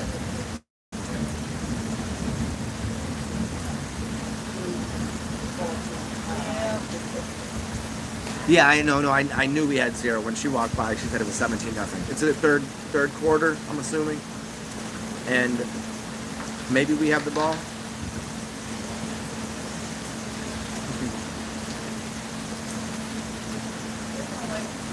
Ooh, you guys, I'm gonna put this out here for you. Here's a way. Everyone here, I know it's the same thing everybody does, but I think I'm gonna sell some merchandise. And I have the perfect idea. I'm not gonna tell you what it is, because you'd be surprised. But I want to sell you guys wicked ass T-shirts and hats.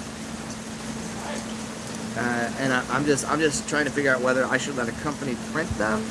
And in that case, they take, I'm gonna make a small profit. Cost you a little more. Or if I should get them printed myself, which will cost less, but then I have the inventory. But it would be cheaper for you guys. So I probably could print them for myself and then send them, and it would probably cost you like 20 or something. I haven't really figured it out exactly what it would cost, but maybe like 20, 25 bucks. But if they print them, I think probably 30, and I make less money. But I don't want to get stuck with inventory. So if I were to get it's a really awesome T-shirt. Really awesome T-shirt. You'll see. I'll let you guys know soon. But maybe I'll just start by having another company print them. Would you guys be down? You guys want cool T-shirts?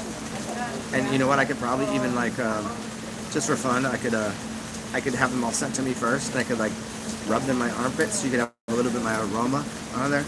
You guys can really get to know me. Because then I would say, can you smell me? Yeah, I smell you.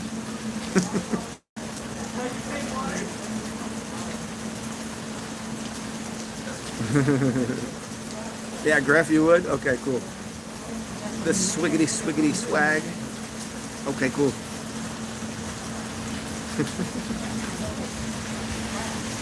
Yeah, it's. I think everyone on here will find it really awesome. And if I can, I wish I had my old. I'm really pissed about my old Instagram channel, because I had a pretty big audience there where I could have made a couple dollars. I'd have had to stop asking all of you for handouts, and you could have just bought T-shirts for me, because I would have made enough money on it. But now that's gone. All I have is you guys. But yeah, I think it's going to be a really cool T-shirt. I'm not going to tell anybody what it is. I cannot do that. If I told you, you'd be like, yes, that's awesome. But then somebody's going to listen, and they're going to do it. And I will not have that. I'm not having anybody steal my awesome ideas. Let's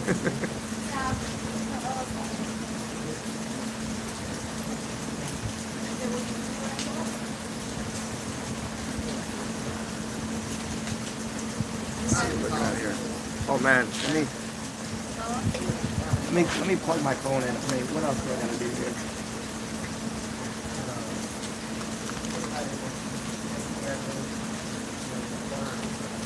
There's a plug out here.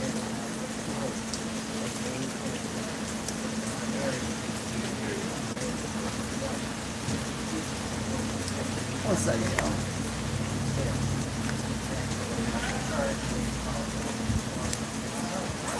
Man, rainy days out here. The last week has been just rain on top of rain. Every day, usually here you get the day will be sunny and then it'll just sprinkle for like 5 minutes. Now it's been like every day it's had like 2 or 3 hours of just mess. It's like messy rain right now.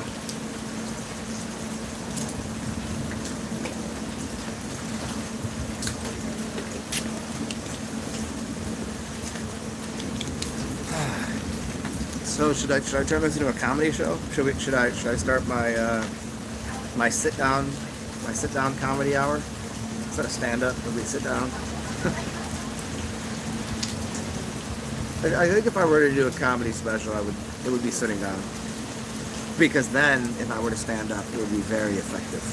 I don't like to just stand around and talk. It feels very, when people are like, high as shit, like coked out, and they're just like walking around and like, oh, I don't like that kind of energy. I don't mind when comedians do it, but I can't do it. I need a chair, just a very comfy chair.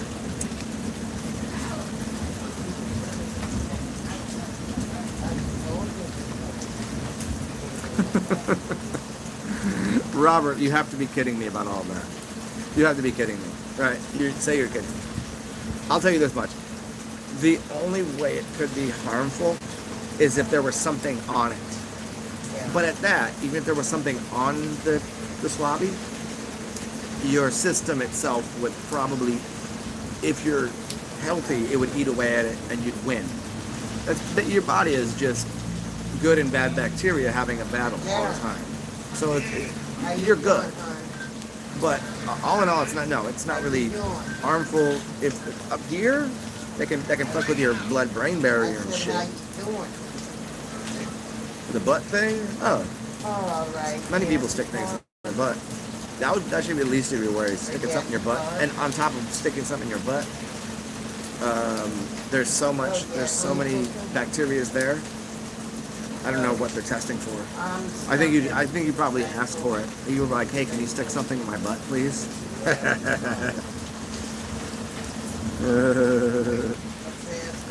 Oh man. Yeah, but the test itself, it's not even.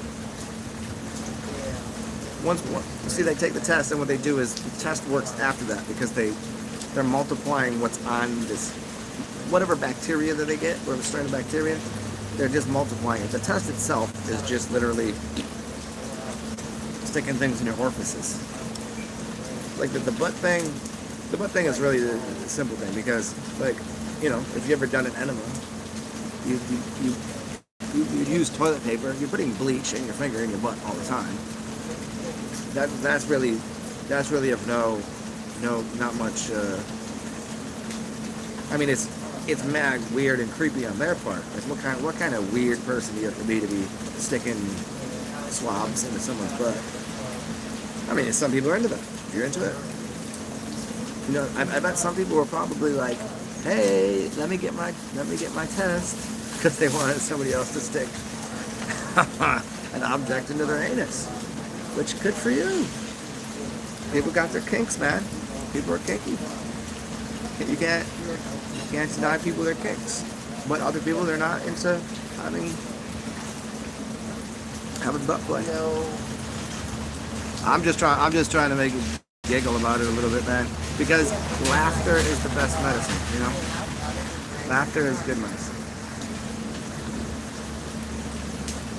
Lyric Sense, what are you doing? Yes, what did you walk in on? We were talking. we were talking about testing the swabs in different orifices. I mean, I guess I was, but someone had asked. Asked.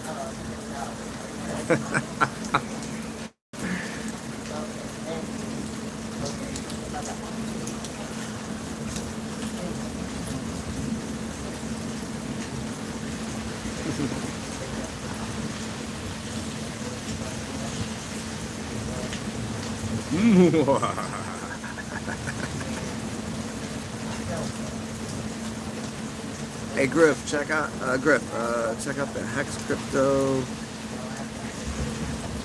Okay, here's what I'll tell everybody, as I always do.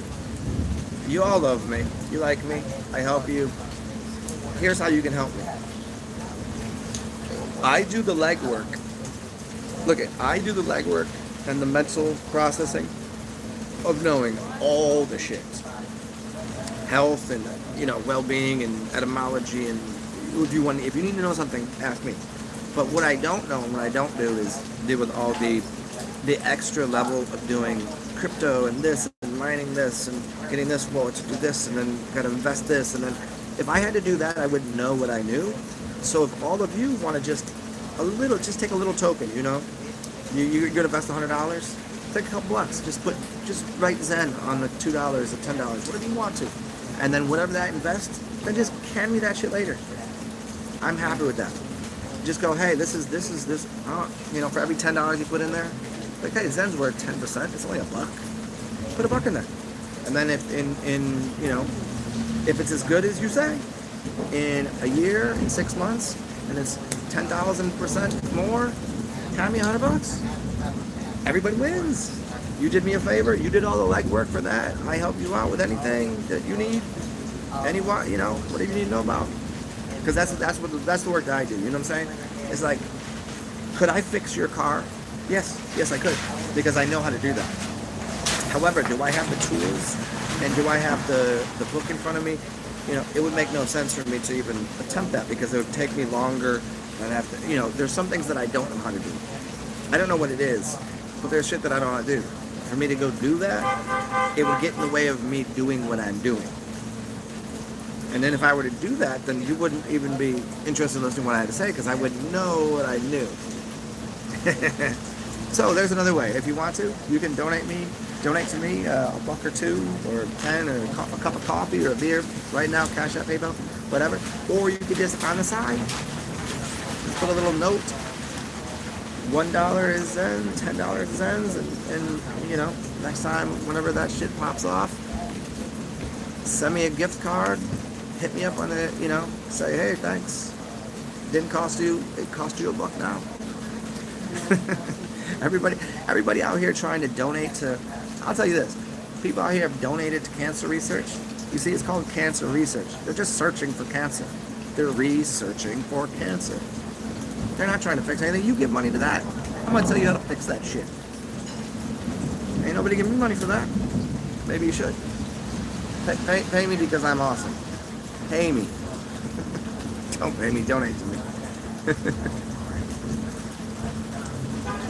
Fecal matter, the FMTs, the fecal matter transplants.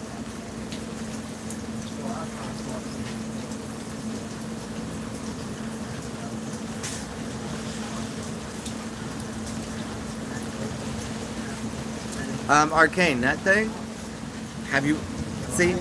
people don't even remember what the flu was. Do you know how many times in your life, I'm just going to let you know again, do you know how many times in your life you haven't been able to taste things or smell things? Very many times. Just nobody made you acutely aware that you were. You just remember. I can tell you 100 times earlier in my life, and everybody can tell you, like, you try to eat something, like, I can't even taste this. It happens to everyone all the time. They just renamed it. It's foolish.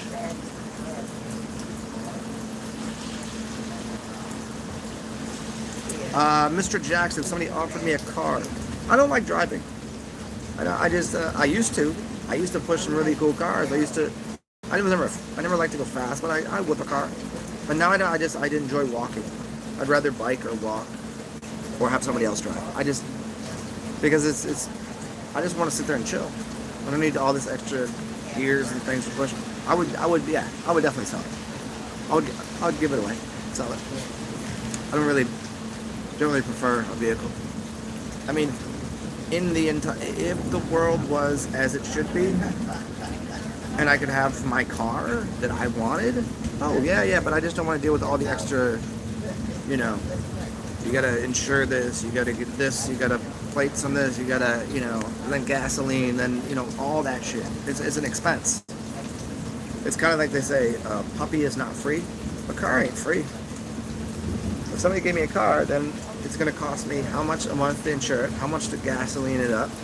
I'm already like, it's already a struggle for me to pay for everything I do. Like, I don't have extra money, you know. And if I had a car, it would cost me more, even if it was free. It would cost me. I'm trying to think about it, especially with gas prices these days. Not that I have anywhere far to go, but that would end up costing me. It would cost me more in insurance. That even if I didn't drive it, you still got to pay for insurance. So I'm 100. What's insurance cost? 150 a month? I don't know. 150 a month just for the possibility of perhaps pushing this thing, or go through the whole process of not having plates and saying this is mine, and, you know, doing the whole, like, I'm traveling, that whole thing, and then dealing with the, you know, I don't need all that.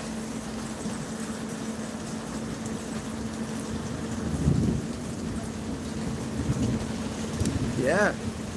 And back to that, like, could I fix it? If I want something, because city streets suck. I'm gonna have to get the tires replaced every once in a while. If I bottom out somewhere because it's a pothole, I mean, you know, there's all sorts of things that just the standard upkeep. I got time for that. Hello. Beers. Yeah.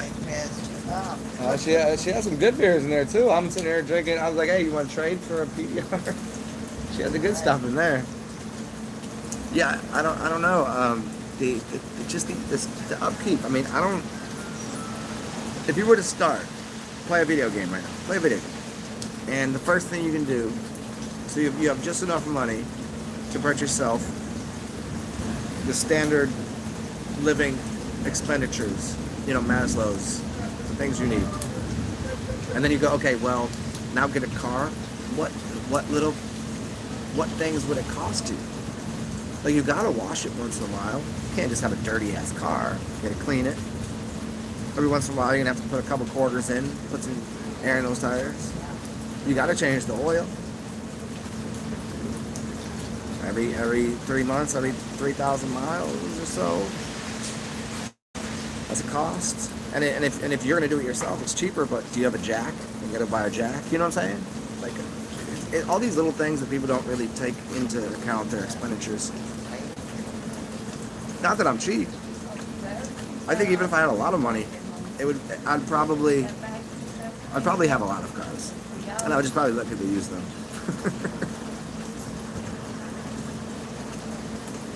C. Noble, would I move to Montana?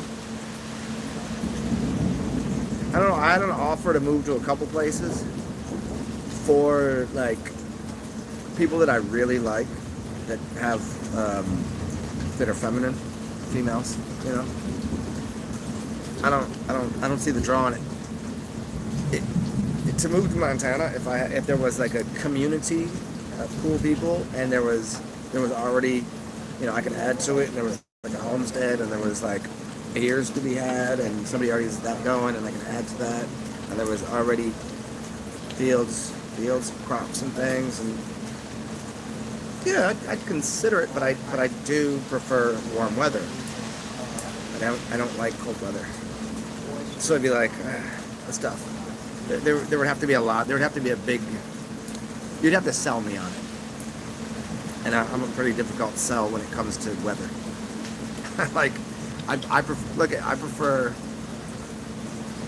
a hurricane and the resulting aftermath of it than I do to having 3 months of cold. Have you ever driven around? Have you ever lived in the Northeast where it snows for months? and it's just snow and it's icy roads. There's accidents. You got to turn the heater on the house. You got to put extra clothes on. You get wet. You got to take them off when you get somewhere. It's a whole thing. You got to clean off your car, and that's a whole thing, man. And I've never been to Montana to say yes or no, but what is Montana to me is just a big chunk of land, I guess. Is there a city there? Because I do, as much as I do like cities.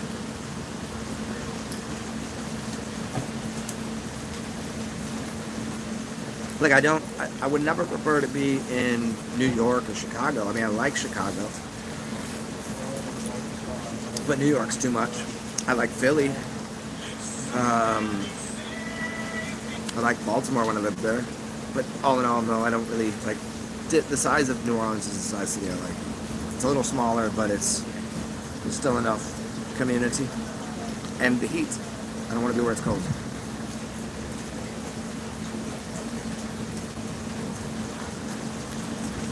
Mr. Jackson, Insurance Tax Service.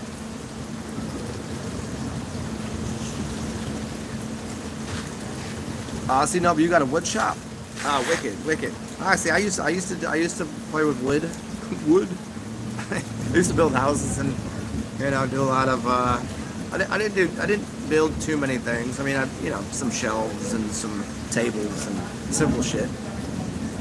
I dig it. I almost bought a shop, and I was kind of there, and I was like, I don't know if I really want 24 hours a day of my life to be devoted to wood crafting, because it's like one of those things where when somebody's really good at it and they have the patience for it, I just like to see it and I go, wow, I'm just amazed by it. It's like knowing card tricks. I don't want to know them. I just like to see the end result. I'm like, oh, that's amazing. That's your skill.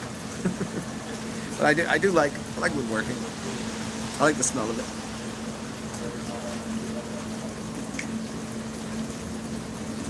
Electric bike. Hey, Mr. Jackson. If anybody on here does, funny enough, I was looking on Amazon just yesterday and the day before for an electric bike. And was it you or somebody else that was talking? I'd seen a scooter. There was a scooter with a seat on it. It was an electric scooter, and it had a cart in the back. It was mad dope. It had like a bamboo deck, and it was cool. And it was like had like a 40 mile range. It went like 18 miles an hour. It was only like $450. So if you guys want to put a donation plate together and get me around town, I can take you on more adventures as soon as the city's back in order, rather than just walk around. But yeah, $450, and I don't have to walk everywhere, and you can see more of New Orleans. We can do a whole tour of all the graveyards in a day. Yeah, it's pretty sweet. If you guys look it up, it's on Amazon. Look up electric scooters. It's the one that's $450. It's that one. The rest of them are. Oh, there's some music.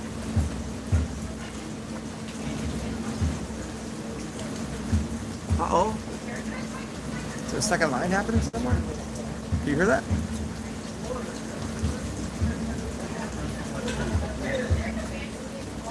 I feel like this is church. I'm gonna put the collection plate out there.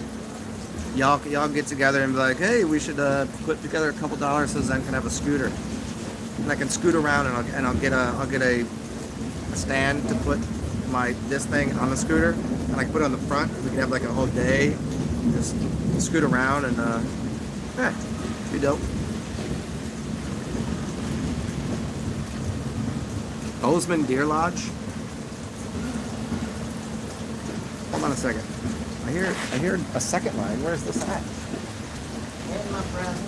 Do you think it's on the major street over there?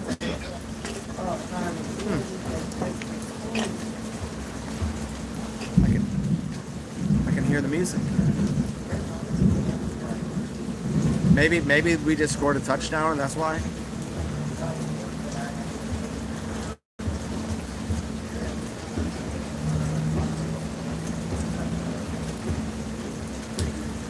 Yeah, I had a really small scoot. I had a little when I lived in Indiana, and that got me around. It got me to like got me to the gym and home. It didn't really have that much of a range on it. It was like maybe like 6 miles, so it get me there and back, and I have to charge it every day. But this one's mad bigger and had good reviews. So. And like and the city too, it's the perfect size. I could get everywhere I need to be. Like here, you really don't need a car. There's a lot of people I know that just have a bike. In fact, when I used to, I've had a couple bikes, but my bikes have gotten stolen or broken or something. It's when I lived in not a fantastic area, but you actually get around the city quicker on a bike than you can in a car. Some places, because you can just go through stoplights and the stop and go. There's enough stop signs and stoplights, and you get I could get to where I need to go on a bike or scooter quicker. Which again, my question is why do ambulances have to be so big? I get it, but the first responder, shouldn't they just have a small scooter or like a small car? Just something just big enough to get there, like even a motorcycle, I guess, but a small car. Why that big ass thing when you can't really move? It's kind of clunky. Shouldn't that just come later? Just have the really, you know what I'm saying? Wouldn't that seem more reasonable? I don't get it. And somebody gets hurt, and you know what happens? Fire trucks show up. What the fuck does a fire truck have to do with someone getting hurt? Nobody's on fire. Go back to the. I mean, I get it. A lot of them are trained, CPR, and they know a lot of, they can help. But big ass fire truck? I don't get it.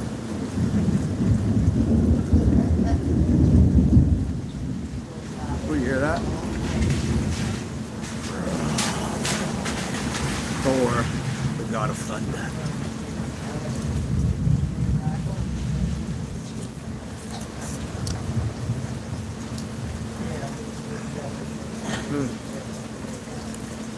So what else? What's going on? So what else? What are you guys doing? What's good in your world? What do you? Despite all of the rampant buffoonery, the chicanery, the stupidity, the obscenities that people, the obscene nature at which people are, the cuckoo, the Karens, the whole thing that's going on, which is, you just shake your head and go, why? What is this? Despite all that, what's good? What's going on? What's going on good where you are? Let's play the positive spin here. People are like, I can't even deal with your negative attitude, okay, Becky? And I'm gonna need you to be a little more positive about this because your negative attitude is just sucking the fucking life out of me. What's good where you are? I'll tell you what's good here. Despite the rain, I do have a roof. I got beer. I like the sound of thunder. I could make it to this bar in a second here and go watch the end of the Saints game, I suppose. Oh, anybody want to update me on that score? Come on, help me out here. Tell me the score of the Saints game and what quarter is it and who has the ball. Those three things. The score, who's got the ball, and what quarter. Because I'm trying to delineate whether or not, whether or not I should, because I gotta charge my phone pretty soon anyways, because I've been on here for almost 2 hours. I thought I'd be on here for like 10 minutes saying hello to you guys. 2-hour investment into the future of humanity. And manatees too.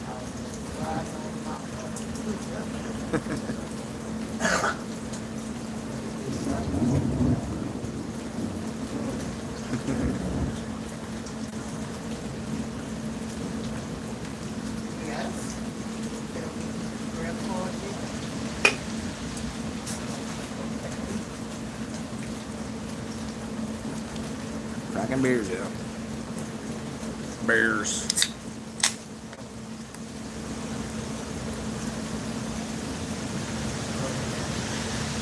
Squirrels. Yeah, squirrels around here are very squirrelish. Not a lot of them will come near you. Most of them, they keep their distance. the rest of the animals here, they're very, yeah. I mean, you guys have seen the ducks and the geese and the rest of the animals. They get kind of close. Squirrels, they ain't having the bullshit. Crows are pretty cool. Crows will get kind of close. Not to most people, but they get kind of close.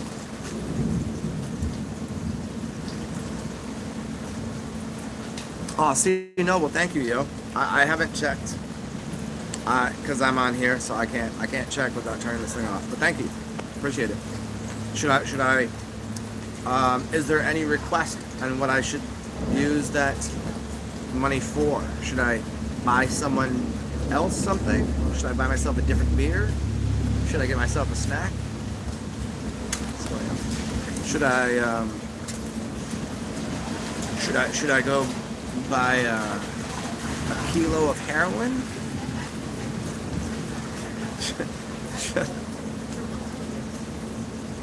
Should I eat a cheesecake? A Muji? Yeah, I like him.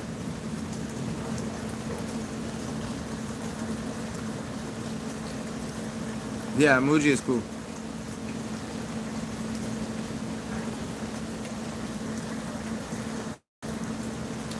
Ah, Griff, that's what's up.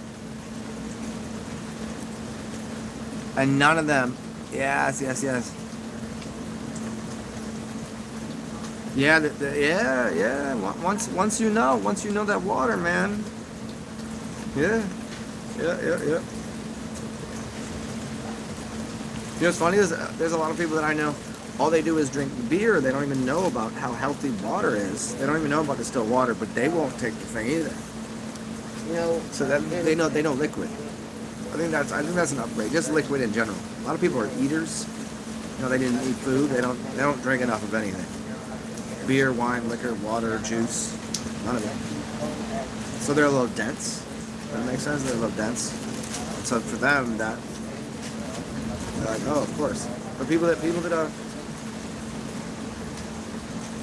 I know that are homeless, they haven't. As far as I know, I mean, I've talked to quite a few of them. They haven't. And a lot of them are drinkers. They don't even eat that much.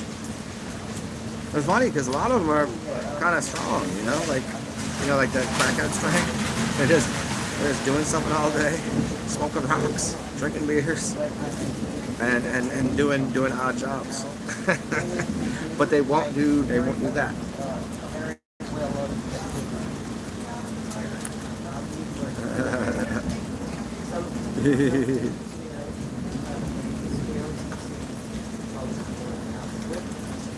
See Noble, yes. Hey, Colin, thank you for the dollars the other day, and I was saying earlier because you weren't here that's on reserve to get a beverage. You said don't drink these, but I didn't think you'd be here, so I'm drinking these shit ass things. Do you want me to go get an IPA with this? Should I? Do you have a specific beer in mind? But 15 years on distilled. I don't know how long I've been drinking distilled water.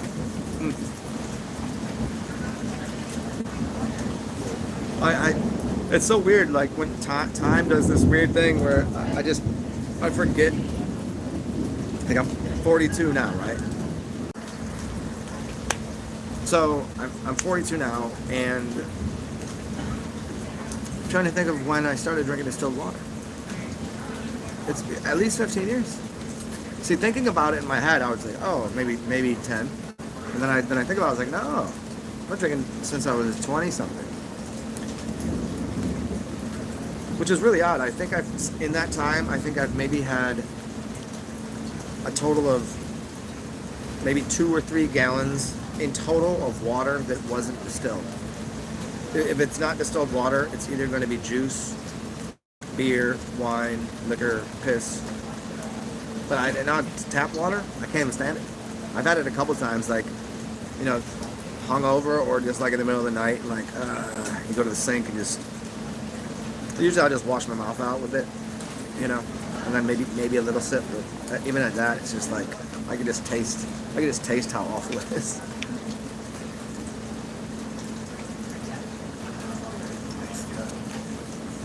Whatever you want. Well, hey, I mean, hey, no, and I'm not. Absolutely. I would like a different beer. So if you have any suggestions, because obviously my point was that I prefer to drink something better than this. It's good. I like it. I'm not going to complain about National Bohemian. That's my beer, but they don't sell it down here. PBR, High Life, and Natty Boh was my thing. And then as I moved south, it was this. Not complaining. I like it. But if I had to drink something else, what should I get?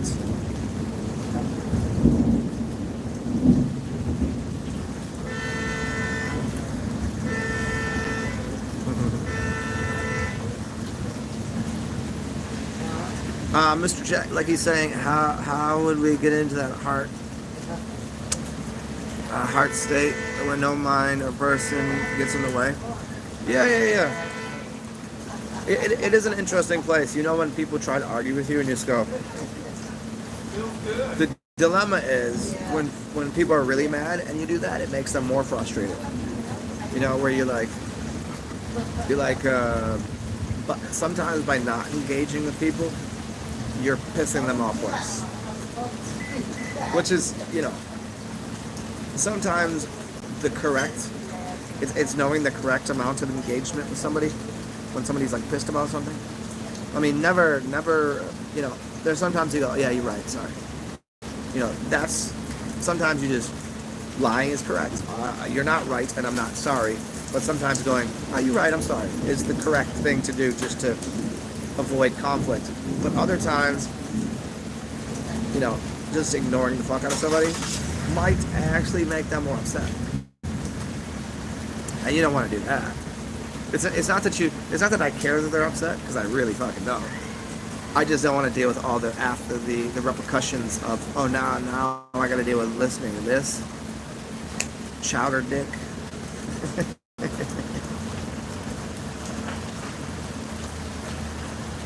Colin, my epic 40. It was 43 days, Colin.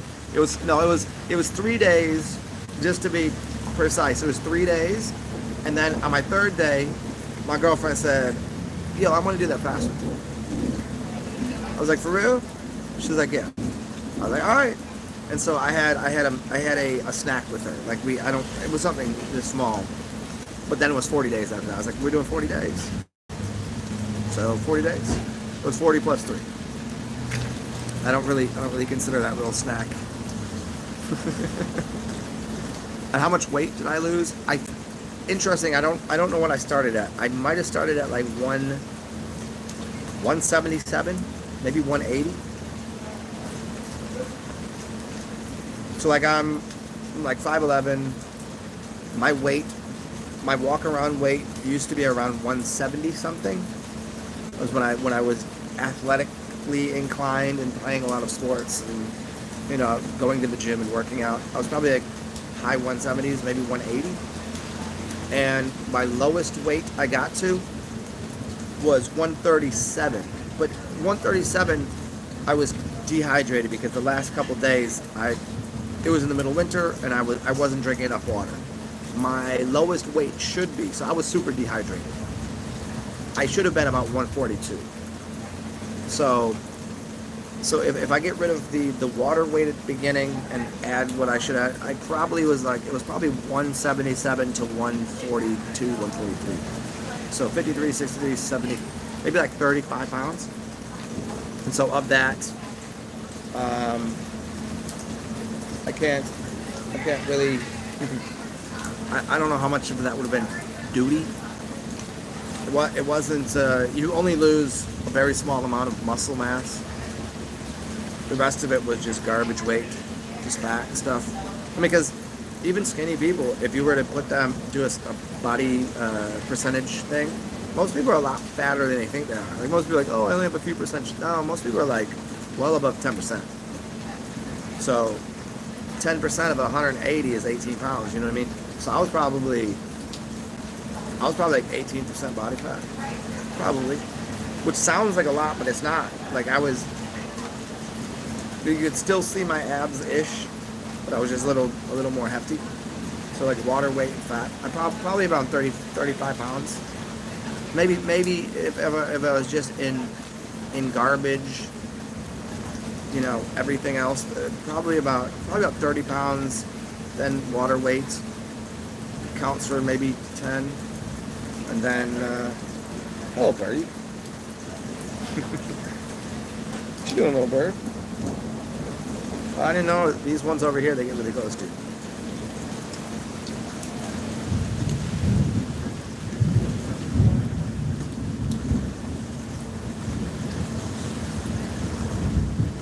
Yeah. Rastafari. Yeah, the correct amount of engagement is exactly it. Because like sometimes I'm very much like this, and so some people are attracted or drawn to me, and sometimes I just don't. I'm just trying to do me, and I just don't want to be rude, but I also, you know, like the other day I was out and like all these people just walked up to me. Like we're trying to like talk to me, and I was like, I really like I had my headphones on. I was just trying to chill. Like I was just having a beer. I was like,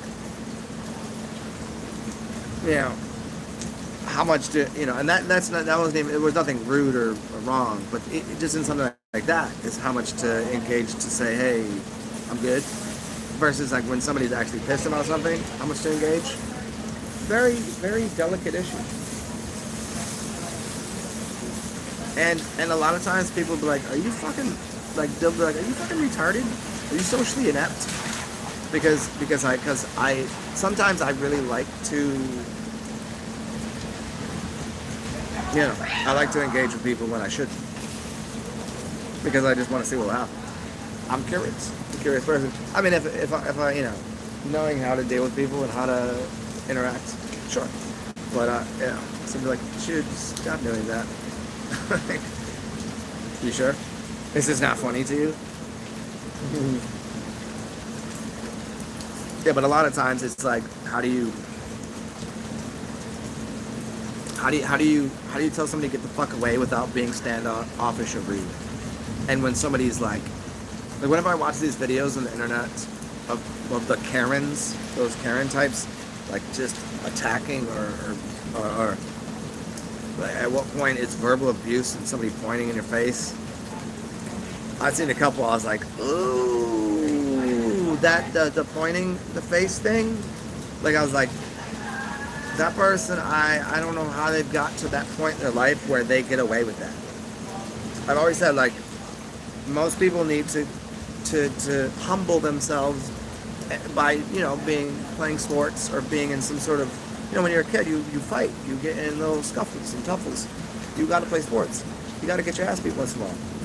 If you've never been on both sides of the fence, you don't get it. And some of these people, I've had friends that grew up, and I was like, they never got an ass beating. They never played sports. I had a good friend of mine that never played competitive sports, so didn't really know about. They played like gymnastics. That's not a competitive sport. It's just you're tumbling around. Like you never played something where somebody will like, you know, kill the carrier. You didn't play that. You never got checked. And a lot of these people walking around, I see these videos, and then somebody doing the Karen thing point, and I was like, how is somebody not just broke her finger off and shoved it up her ass?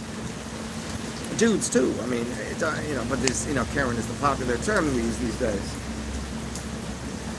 I don't know how these people think this shit's okay. Like, I'm a mouthy motherfucker. I get it, and I've been slapped. I've been punched for being mouthy before. Was it?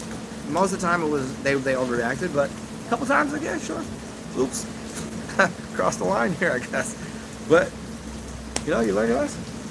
You know, these motherfuckers, they never got checked. They gotta get chin checked. Seriously. I don't know. I need more women in the MMA that these Karens that come up and do that, and then they just get fucking, you know, mutilated, just get fucking choked out in the middle of fucking Times Square. I need an MMA chick to some dumbass bitch start doing her wild ass liberal and just get fucking yoked up. That's what I want to see. You never see those. You always see somebody dealing with the Karen.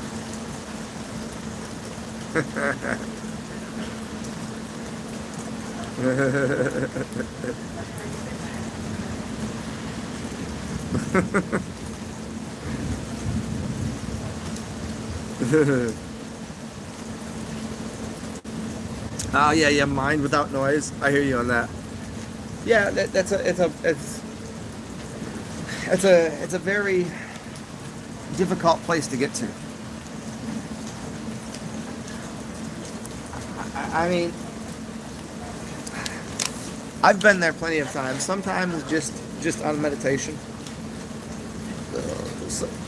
Have you ever seen? Here's a good video. Check out the videos. There's a couple where there's like a. I don't know how you'd look it up, but you can probably figure it out. A guy is there's like it's maybe a McDonald's or maybe like a restaurant, and there's a brawl going on. It's a literal everyone in the restaurant's wild out. And this dude is sitting there just eating his French fries and his hamburger in the middle of the restaurant, and people are getting thrown around him like in the movies. This is like real deal. The dude's just sitting there, eating his French fries, eating his burgers, just going about his own damn thing, and just not engaging with anyone. He is literally at that place where he's like, the world is going to fucking hell in a handbasket. It's completely shit going on around him, and he goes, none of this affects me. And no one did anything. He literally became invisible to me. And getting in that mind space, really difficult to do. There are certain substances that will help you. You know, but then after you learn the substance, you can learn how the substance works and what it did and how it affects you, and then you can mimic it. Like for instance, okay, so in here there's a little bit of kratom, right? So this will, a small amount of this will give me energy and make my mind kind of calm. And a good amount of it will make me very, very, very slow and centered. But because I've done this before, I can kind of get there without it. You know? It's like you ever see somebody you ever get drunk? But you ever see people that act more drunk than they are? You could actually get into that feeling of whatever it is. Like, what does it feel like to be drunk? If I say, what does it feel like to be drunk? What does it feel like to be high? What does it feel? And you can mentally start producing those chemicals and that feeling in your body, and you'll get there again. So you get to that place of going,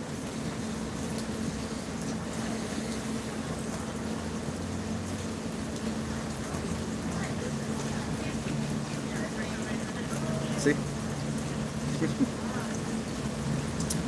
It's difficult to do at first because you think you're just Okay. you think you're just playing. You think you're just going about make believing, but you are making believe that you are in that place. You are that, like that, and you can become that. Let me give you another example. They did this study at Harvard or Scottsdale or Lansdale or I don't even know, whatever fucking school, one of the Ivy League joints. And the study was this. They would have all of these people come in and they would take an IQ test. Then a week later, they would come in again and they'd put different clothes on. They would, like, hey, today I want you to put a doctor's, put a stethoscope and put a doctor's thing on. And they would take an IQ test again. And the next week they would, okay, put this costume on of a waitress or whatever. They went through this, what do you think these people, look like and what do they wear? And they found that depending on what the person wore, their IQ test would be in alignment with how they perceived. They think doctors are smarter, their IQ went up. When they wear, wear this, you're a garbage man, their IQ would go down. This is, and the test across the board was mimicking that. These people's perception of how smart they thought they were. So what you think you are, you become. So if you think you're calm and if you think you cool, cool as a motherfucker. You think you God, you think you whatever, you think okay, so you are. I mean, at first you're gonna feel it. It's like when you get new clothes and you put them on, and you walk outside. You get new shoes and new clothes. You walk outside, you're gonna feel weird in that. You're gonna feel very stiff and rigid, because it's not yours quite yet. But after you wear it for a little while, you'll be so comfortable in it. But when you first put it on, you're not going to believe you're wearing it. You know, you ever get that nice new suit? I don't know if y'all like suits. I do. I like to wear it. I haven't worn a suit in a while, but I got a couple nice linen joints. Lovely. Fun to wear. But they're comfortable because I've worn them before, so I could go wear it right now. To people, they'd be, oh, no shit. What are you doing dressed like that rather than a t-shirt and a headband and fucking sandals? But for you, the mentality is if you think that you're smarter, if you think that you're wherever you put your mind, of course. You gotta just put your mind to it, man. So the point is, if you want it to be calm and centered and a mind of nothing, simplest way, just breathe in nothing. And then let out everything. Breathe in nothing. Well, let me say this again. The first thing you do is breathe out. Always. The first breath is out. Get rid of everything. Now breathe in nothing. And then out all the leftovers. Now where's your mind?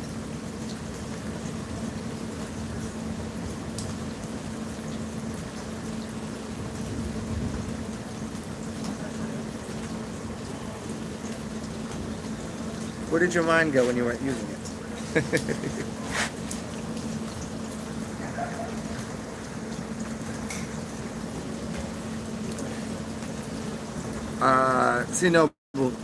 Loki banned the giant's horse. I don't remember. You gotta help me with that. Are you talking about the series? Because I just watched the series, which was dope. If y'all ain't seen it, go get yourself. I don't know what Disney's doing these days. I don't know if you can get the the free month trial or whatever. Get that, and then just fucking bug out on it because they have some of the greatest movies on there, some of the greatest shows. But Loki is on there. Watch that shit. Loki is good. Really good show.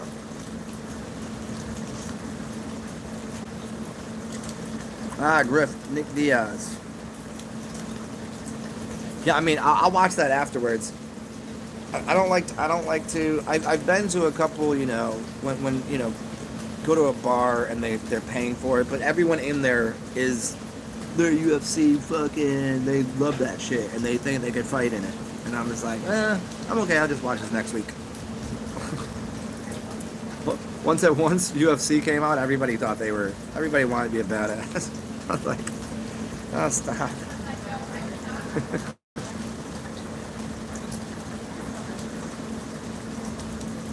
Yeah, Mr. Jackson. Mr. Braintree. But it's lonely inside. Yes. Yeah, understandable. Whenever you get to that little, it's great. There's two places I like doing it. When I'm already by myself, like just at my house, just chilling by myself, and because I'm already alone, right? So then doing that, it's just a perfect kind of you're in this nothing space, like it's even more. You're just like in the infinite nothing.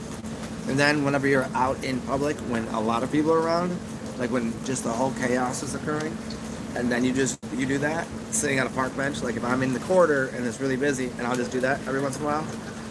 It's like you just kind of go. All of these people are just. It's like the Matrix. Whenever he's in the when he's first in the Matrix, and he goes, "Oh, did you see that woman in the red dress?" Because there's all this chaos going, and it's like you have to just be there and just go. Nothing is. All these people are nothing. It's irrelevant.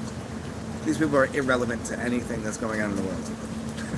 Well, simultaneously saying the world exists because that person has a job. They make the parts for my car, and this person drives the bus, and and they make the whole world. But simultaneously go, like right now, nothing matters. These people don't exist. That's an interesting place.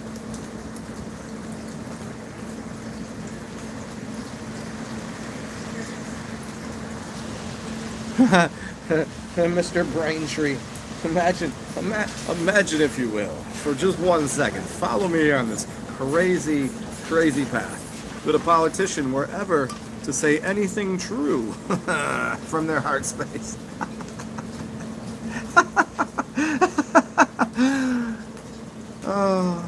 Wouldn't that be the day? That'd be interesting.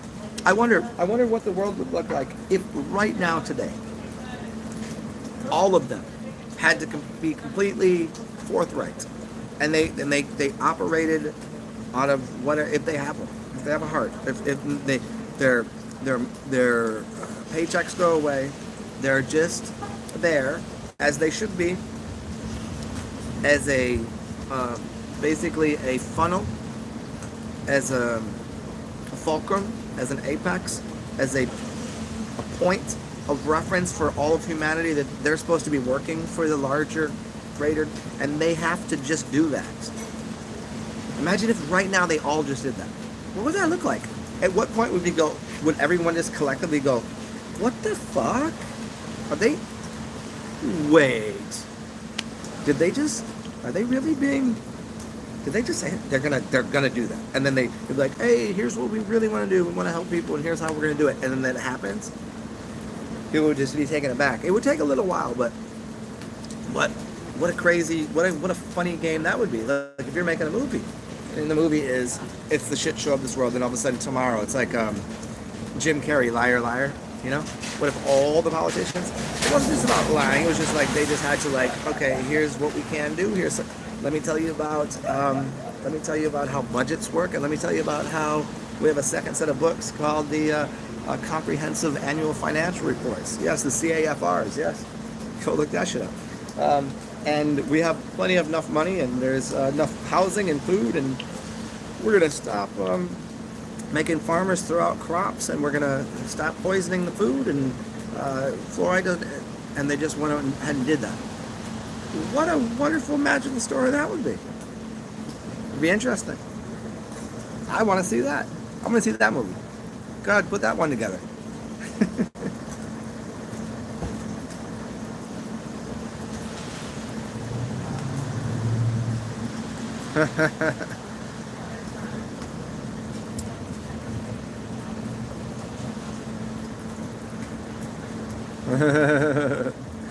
Yeah, Mr. Braintree.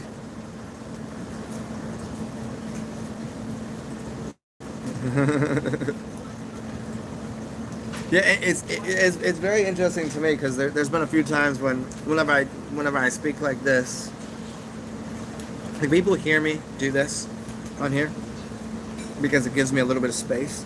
But whenever I meet people that know me from this, but then I see them in public and it's like this whole thing, it's a weird thing for me. I'm like, I don't know who I'm supposed to be engaging with and talking with here. It becomes a little bit of a mess. And people, whenever they meet me in person, they just expect me to always talk like this and not go, dude, let's kickflip down this flight of stairs and throw this against the wall and hit on this bitch over here and let's go talk some shit. Let's go, you know. Somehow it escapes them that even though I say very blatantly and bluntly as I'm sitting here drinking beer, this is an aspect of my life. They don't get the other aspect, which is like, yo, I'm just as weird as I tell you I am. Like, what the fuck do you think's gonna happen?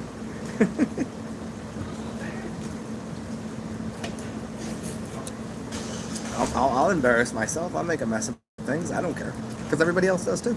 That's the fun of it. If you can't make fun of yourself, who the fuck are you gonna make fun of?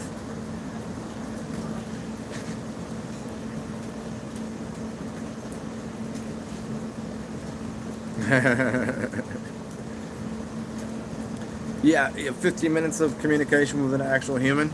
I think I've lucked out. I think I've had a great deal of communicating humanly, I guess, with people. Where I can talk to people like humans, like whatever, you know.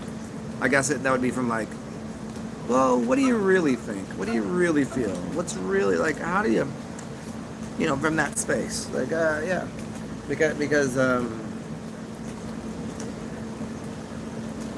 don't know, because I don't want to talk about the fuck. If we're talking about the weather, then I'm gonna tell you why the weather works like it does. I'm gonna tell you about cloud bust. I'm gonna tell you how you can take steam and put it into the sky, and then you can put certain nanoparticle metals in there and then steer it with, we're gonna get into that. I don't want to like, oh, it's a hot day today, isn't it, buddy? Well, do you know why it's hot? It's still frustrating to me whenever I read these posts on like Instagram or wherever, and then somebody's always like, oh, fucking Joe Biden's so dumb, he's completely insane, he's got Alzheimer's, he's a robot, he's wearing a mask. All of this is well and good and probably true, but then in the second statement they go, this wouldn't be happening if your old orange guy was in there. And at that point, I'm like, yeah, everybody notices that this guy Joe is really, his name is JB, Joachim and Boaz, the two pillars, JB. It's not, that's how it works. Everybody knows that he's completely, but you really think, these people really think, like, then you've already lost it. Well, he wasn't a politician. Yes, he is. He's obviously a politician. What the hell has he been doing? All politicians are actors, and actors are politicking. What do you think he's doing? Yes, he's working for you. Granted, maybe in some way he's helping. Maybe.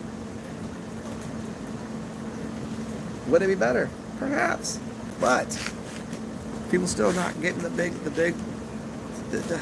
At what point? Oh yeah, because JFK. You know JFK was Jimmy Carter. Go look at a picture of JFK and then go look at a picture of Jimmy Carter. And tell me that's not the same person. If they could with black and white footage convince most of the world that something went to the moon and landed on there with some paper mache and duct tape, and they convinced you of that. You don't think they could convince you that there's some guy in the bush shooting Kennedy, and that wasn't, that's what you sure that's what happened? You sure he did just come back and play a role as Jimmy Carter? Are you sure that Ronald Reagan wasn't a B actor? Oh, he was. So Reagan was a B actor. Trump was on TV and owned a bunch of businesses. He was an actor. Huh, interesting. Yeah.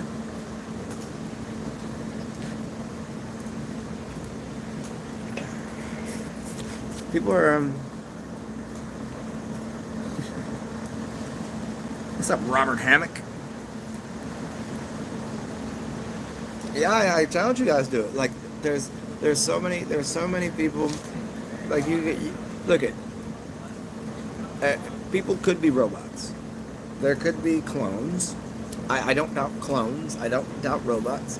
And I don't doubt CGI. And I don't doubt that people wear masks and fake, suits and shit like this. I don't doubt any of that. So those are all possibilities.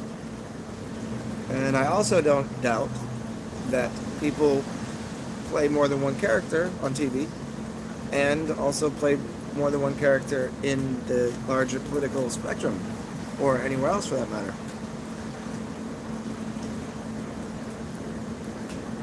Are we sure? One of my favorites was, I forget the dude's name. He used to put out a bunch of videos on your boy Kobe. Kobe Bryant was a white dude from he's a where's he from? I forget what country, but he was an actor. And when he put their faces side by side and then started morphing it and everything about the dude was exactly Kobe Bryant was a white dude. While it might not have been, well, it could be a clone, could have been, it could have been a lot of things, but this dude, like, when you start looking at it, you just go, the world is stranger than you think. And I'm not saying, maybe Kobe was playing maybe Kobe Black was playing a white dude. I don't know. But the point is, like, there's so much so much weird strangeness in the world. That's, you know, when people are like, oh, not everything is conspired to, like, yeah, but it kind of is. If you own a restaurant, everyone in the restaurant is conspired to make their restaurant work. If you own a business, I don't care how big it is, what if the business was as big as, say, oh, I don't know, the United States, or France, or England, or these are businesses. Don't you think they're conspiring to make something work for them? I don't want people don't get this. It's not, again, it's not some evil shit. Wilder, ignorant, narcissistic, selfish, oafish, chaotic, moronic, stupid shit that goes on as a totality. Like, that's just because something is conspired doesn't make it bad. I could conspire to make you a delicious meal. I could conspire to have an orgy tonight. Why is that a bad thing? I could conspire to get myself a wife and a white picket fence and a couple kids and a dog. I could conspire to do that with her and a couple kids and a dog. I could conspire. You could conspire to do anything. It's just what is the, when people understand the word, it's just like what is it that you're trying to accomplish? I'm conspiring to have a fucking beer right now with myself and with this beer.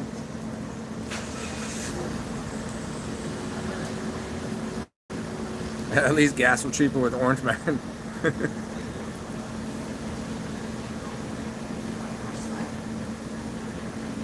Yeah.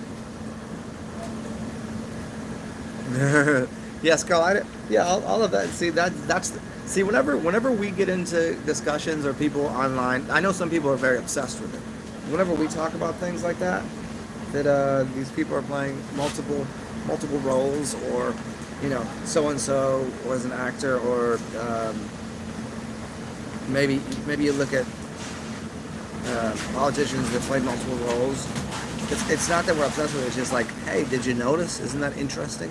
Isn't it interesting that just flew right by you and you didn't even notice that dude is also, like, a lot of people say Trump is Elvis Trump, or is, it's, you know what I mean? There's a bunch of people that, like, some people say John Candy is one of his body doubles. Suppose it could be. Who knows? Hold on a second.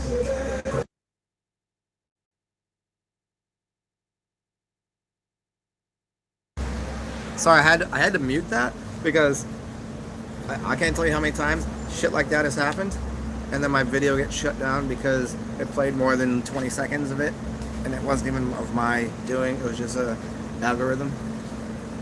It's like, yeah, I'm sitting here playing that fucking piece of shit ass song. I mean, I don't even know. I didn't know what song it is. Like, yeah, I'm gonna put that on here. I'm gonna do a 2.5 hour video so I can play a 30-second snippet of that trash. You can't play that.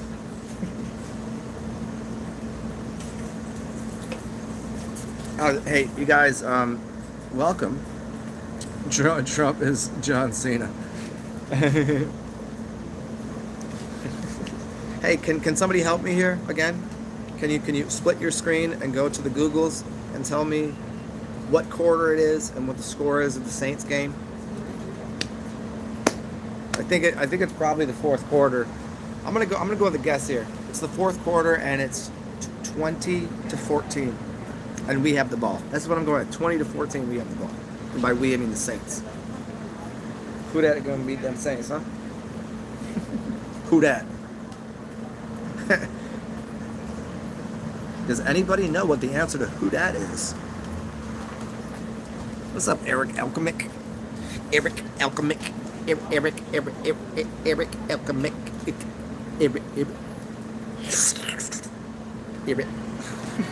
My favorite thing. Eric. Oh, we're getting throttled. We're getting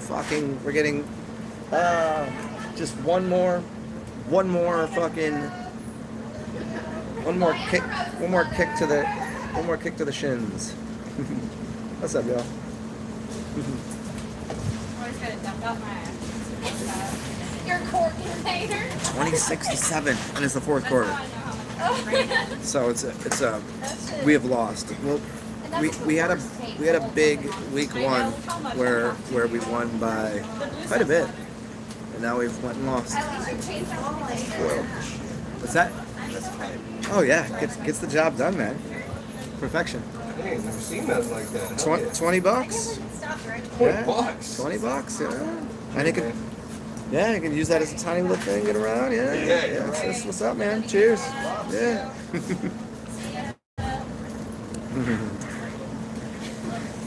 Eric, you full time? Like, what aspect? You mean making music, or part of production, or part of Did it drop now or did it drop in before? the industry? Alright, bye. Hey, I'm gonna text you after. See, music to me is okay. So interestingly, cooking, I love to know how to cook because I want to be able to do it because I can just make food and it's gonna be delicious. But music, because it's such a drawn-out process and you have to be really good at it, I like to listen. I don't want to know how to play certain instruments. I don't want to. It's kind of like I don't want to know the card trick because I'd rather be surprised by it. I don't want to know how to play instruments. Like it's funny because I produce and make beats and I get I got a 808 and a synthesizer and da. But like as far as like going and ripping up a guitar, I don't want to know how to do it. I'm just amazed by it. I like that feeling of going, wow, that's fucking. It's like when you're really good at something, then it's just run of the mill. It's like when I used to play soccer, I was never amazed by people. I'm like, I could do that. I'm not like, how dare you? Come on, show me something new.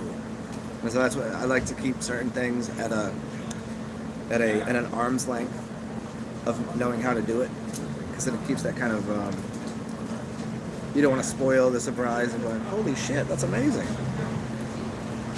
And the thing is, then there's a lot of musicians that I won't play music like a guitar because it'd never be as good as certain people. Then I just go, and then I'd feel like a complete goddamn failure. And then you have to go, well, you're just playing music for yourself, man. I was like, nah, my fingers are fine. You go ahead and get your calloused up fingers and play it for me. I like that.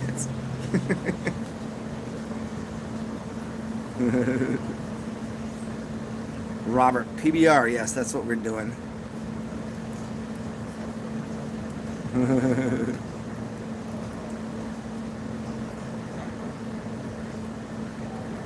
What are you saying? You said you searched Batman and you found this? What do you mean, me? Hey, user, you found me? Yes, I'm Batman. I don't think I've ever said I'm Batman or have anything in any part of my, like, you know how you put the tags in there? None of it says Batman. Interesting. Well, welcome. I'm Zen. Some people might call me Batman. I don't know who would call me Batman. People might call me Duckman because I'm the god of the ducks, or the king of the ducks. I mean, if you looked up that motherfucker, I'd probably show up. It'd be like me and Samuel motherfucking Jackson, you know what I mean? Samuel L. motherfucking Jackson and me. That would, if you put that motherfucker, that would be what we could see. I don't get Batman though.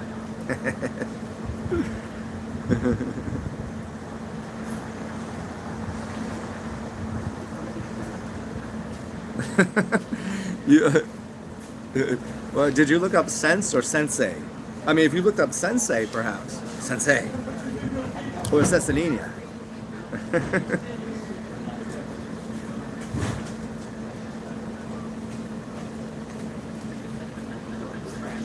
Oh, you're audio engineering. That's wicked, dude. So now when you're studying and going to school to be an audio engineer, do you do everything like Pro Tools on a computer? Because I don't have the space or the money to buy the giant equipment, but that's why I'd rather have all the knobs and the dials and be in a studio. And I know you could get the same amount of power, the same amount of, if you have a computer and I can just put Pro Tools and you know, all of the different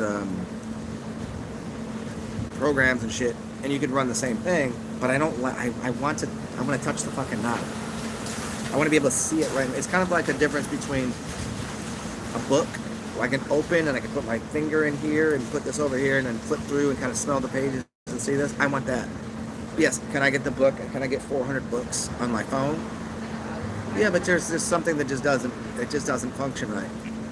It's just, it's too, I think it's too digital. I like a little bit of that analog feel. Right? I like tactile, tangible things. Hear me? So what I'm saying is, do you get to go into a studio and like, okay, here's a track 1 and here's what we're playing with and here's the, or is everything computer? I would lose my mind if everything was on a computer. Brutality. What about Amanita muscaria?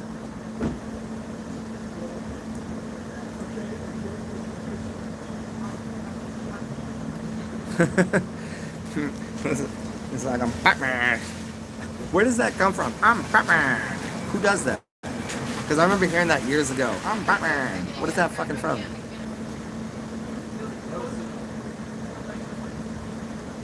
Ooh, we fucked. Oh, you know what's funny? I don't know what the fuck happened to. Hey, everybody here. What the fuck happened to He used to call me Zen. What do you call me, Ben Fat Man? What did he call me? Did he call me Ben Fat Man? What the fuck happened to his fucking little midget ass? Ben Fat Man.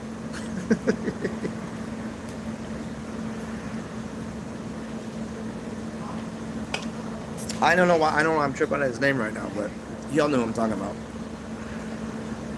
Florida fucking, I don't know, I have no idea why I'm tripping on his name. I think it's because I've never actually met him in person. I've talked to him many times on the phone, and I've interacted with him like this, but I think until I meet someone, I can never remember the name.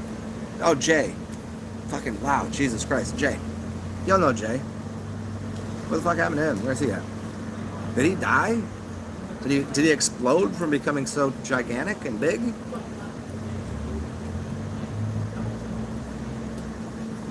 Duckman.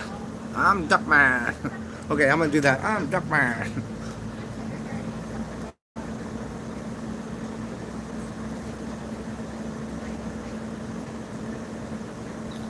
'18th century. When I'm playing the harp, yeah.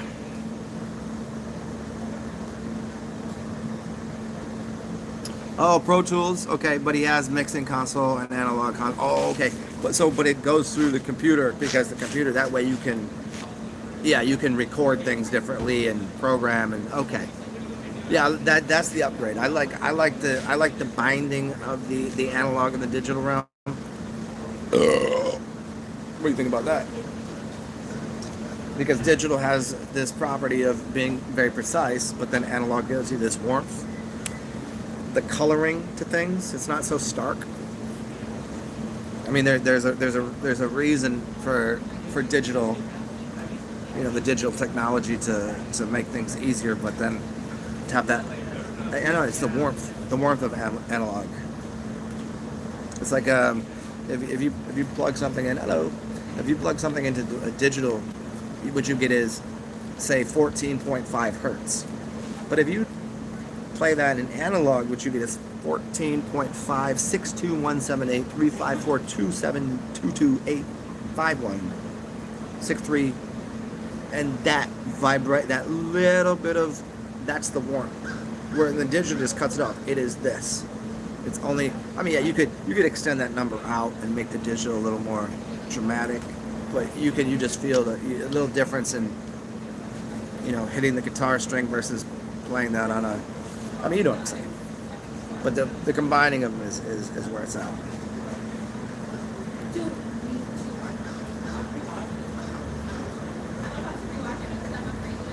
It's a real studio, wicked, man. What do you think about?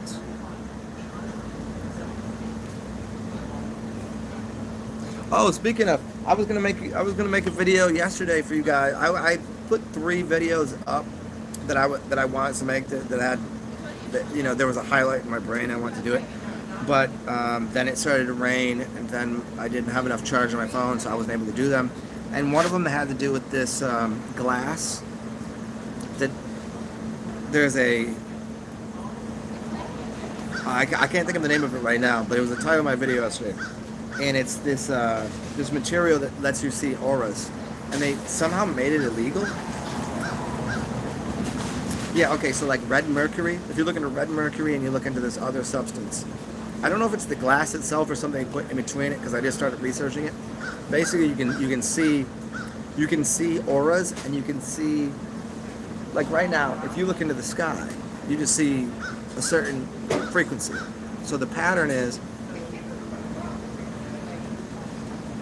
if your brain is working like a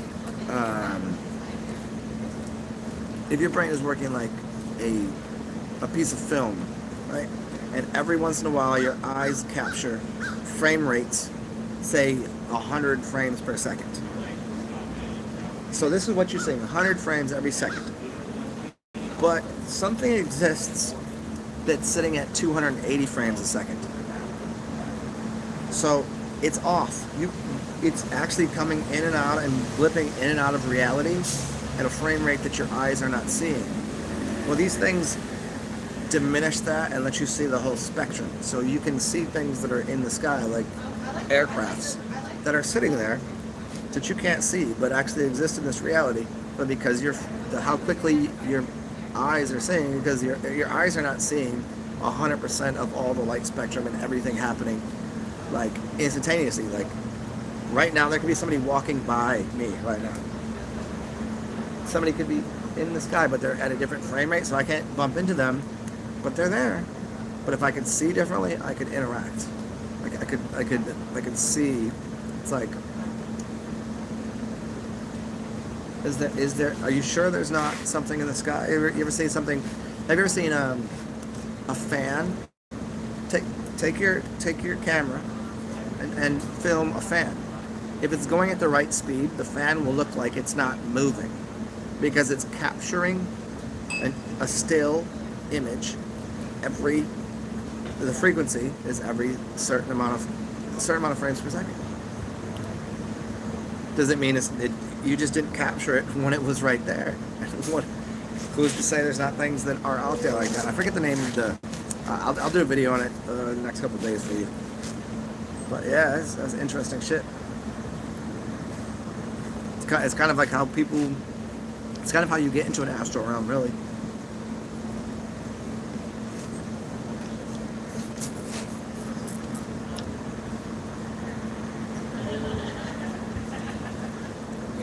You record it on Pro Tools. Okay, so you record it digital first and then throw it to an analog. So it's taking the digital and then it giving a little bit. So you're putting it through the digital and you're giving a little bit of the analog feeling. Yeah.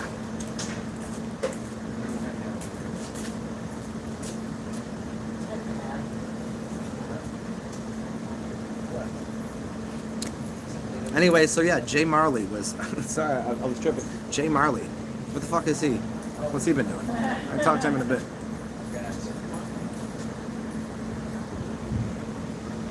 Oh, Batman is like Hermes traveling. Ah, okay, I see what you're saying. Interesting brutality, because I've always, obviously, Gemini and Mercury has been very much connected to everything about me. Mercurian, Mercury, the thing that's it's a metal, but it's liquid. And if you put the right voltage through it, a lot of people had said that putting the correct voltage through Mercury will turn it into gold. Just transmuting it. Frequency, you can change anything. I mean, look at.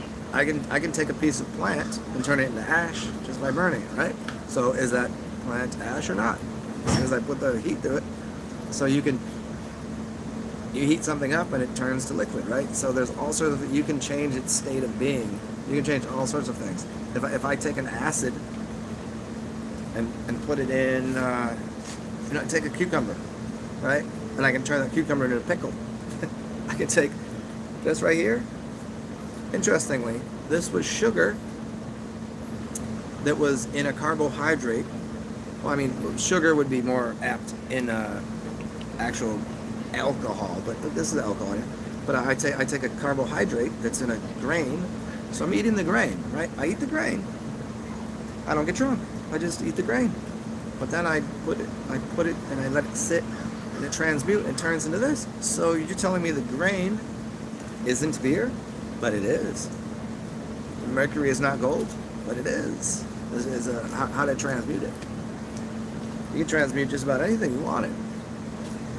I mean, could you turn a brick into a butterfly?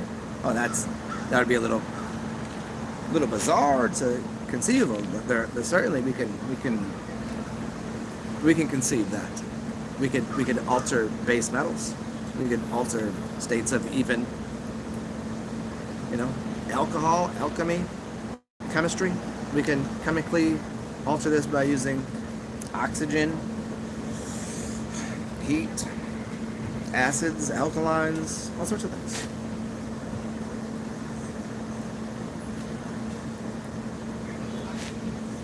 Yeah, Eric Alchemic, you've seen my I got an Electribe analog synth, and it's got the tube in there, and it's really interesting because I've only used it on a couple really big systems. Most of the time, it's just on like some small little garbage speaker. But whenever I use it and turn it up and get that glow on that bulb, the bass sound is just so, yeah.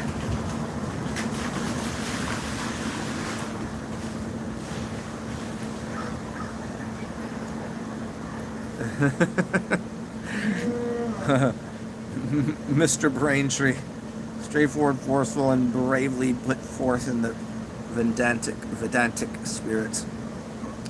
Oh, how's the kratom? I haven't really had that much. Let me. I think enough where my mind is somewhat settled, but it gave me a little too much energy. I like to be somewhat sedated. What's that song? Being sedated a little bit. I prefer sedatives.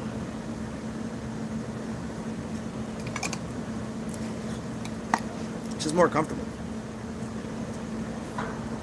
Because my brain already, as everybody here knows, is so fucking fantastical. I'm not in no way. I'm like, I don't really have OCD. I'm not very spastic, and my brain isn't like all over the place. But it just works a lot, and sometimes I like to calm that down. I don't know, maybe because growing up, everything was like, sports, get it done, do this math real quick, get the test done first, get 100, go do this. And so the opposite of that to me, well, it's not even opposing, but just the, what up, Crow? I think the calm, simple life. It takes. See, some people are nighttime people. Some people are nocturnal. Some people are daytime people. Some people like to be busy. Some people want to just fucking chill. I like both at different times. There's plenty of times I want to go and wild out.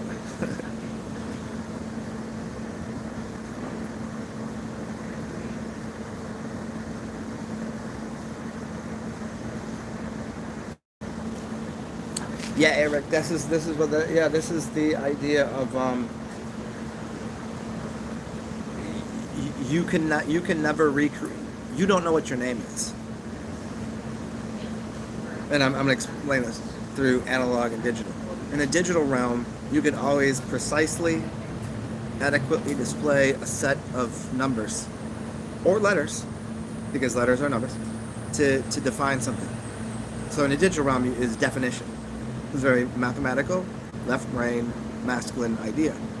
In the analog kingdom, it is always, it's not static. It's this fluxing of energy that you can never play the song the same way twice. It's like snowflakes. So you can't ever tell me the same name. What's your name? You don't know. Analog says, I can play the chords, but it's going to be just something different every time. You go listen to somebody play a concert, and I've listened to this person play this song 10 times, and one time it just is different, right? Because there's something else being put into that analog. But if you did that digitally, it's never going to sound any different. It's going to be exactly, precisely what it should be, which is great. It's great if you want to engineer a car to be exactly the way it should be, and it won't fall apart, and it's precise. But when it comes to arts and music, you know, a printed piece of digital art is kind of like, okay, you know, digital music is like, okay, but analog, when it comes to art and music and life in general, and cooking too, it's kind of like, if you're gonna cook something, let's use this idea for cooking.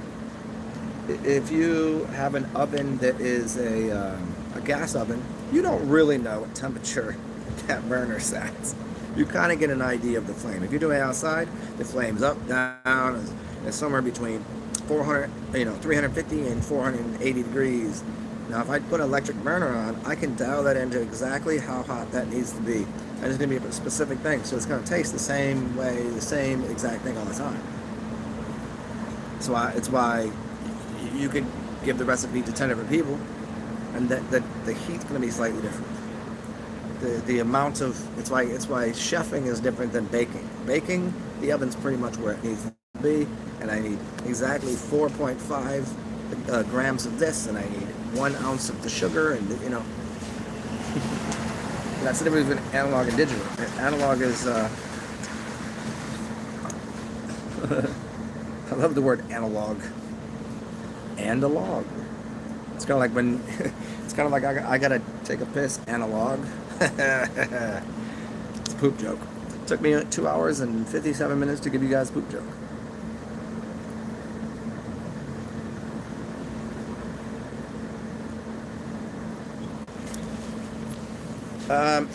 It's far. Well, actually, funny thing about the infrared is before I learned about the thing, I know I'm kind of backtracking, so if you guys aren't following along, weren't here earlier, when I was talking about red mercury and this other thing, there's a third one, which is, I forget the color, but it's a red type of color that you can see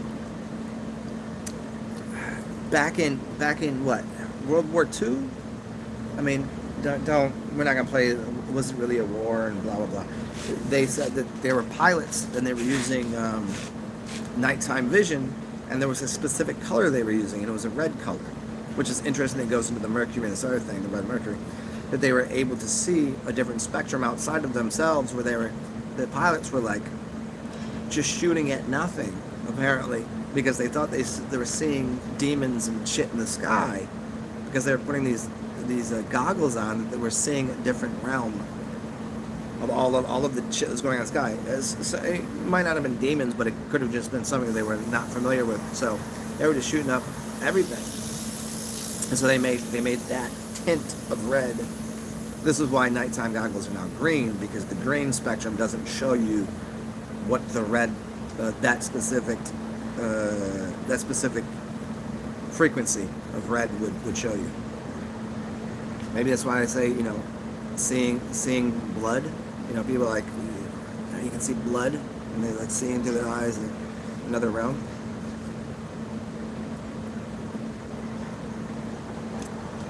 And if you guys want the best sunglasses ever, red. There are shades of pinkish red that are great. Speaking of pinkish red, and there are shades of green that are really cool, but mostly yellow. Yellow sunglasses are the best. I mean, as far as I'm concerned, it makes everything crispy, and you know, like the blue blockers. Yeah, blue is, especially the color red is very calming and relaxing. The color blue is alarming. It's very, very strong. I forget what brainwave it goes with, but it makes more chaos.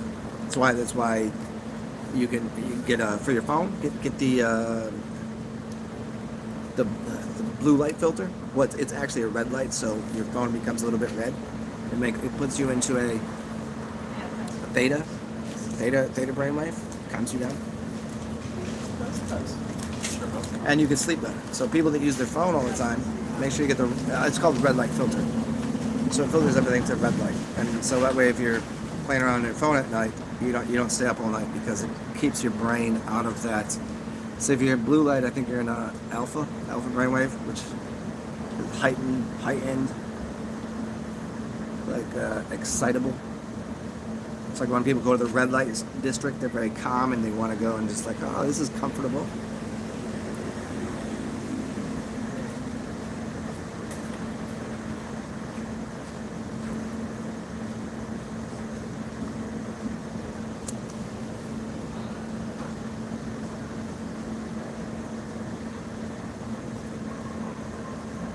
What's up, Stan?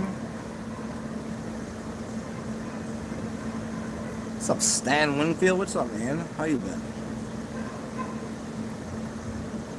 Have I read The Mysteries of the Cathedrals? Is that a book? You can send it to me. I never read it, but I mean, obviously I know quite a bit about what the catheters are and how they work with the height of them and how they're working with a different electricity and why the windows are the shape that they are and the size of the rooms and the organs and things like that. I mean, I get all that, but I never read it.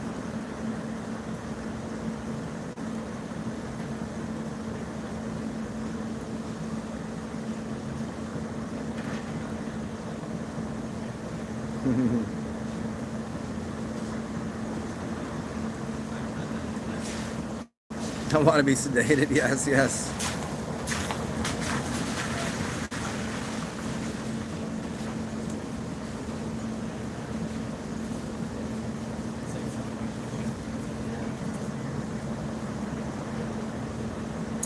Stan, thank you as per usual, Stan.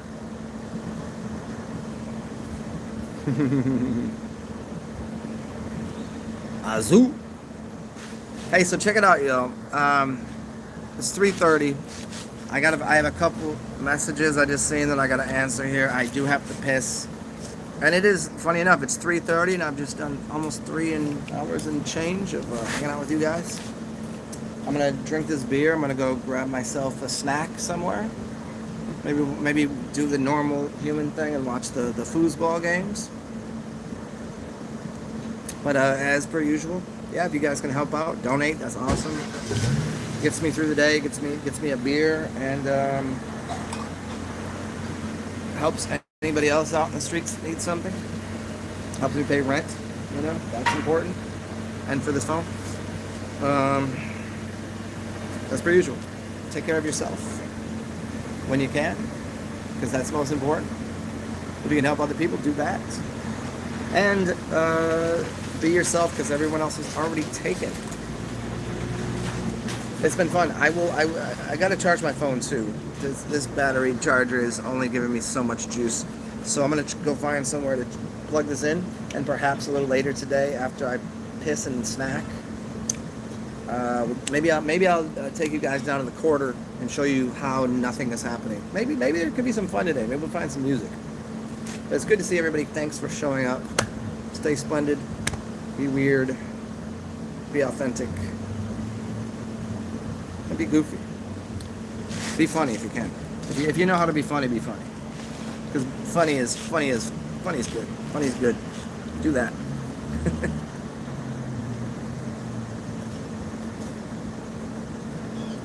I'm just checking everybody. Yeah, peace out, Groove. Peace out, Eric. Peace out, Mr. Jackson, Robert, Stan, and everybody else that I missed here. Good to see everybody. I'll try to check in on you guys a little later. Have a weird day and be fun. Talk to y'all soon. Peace.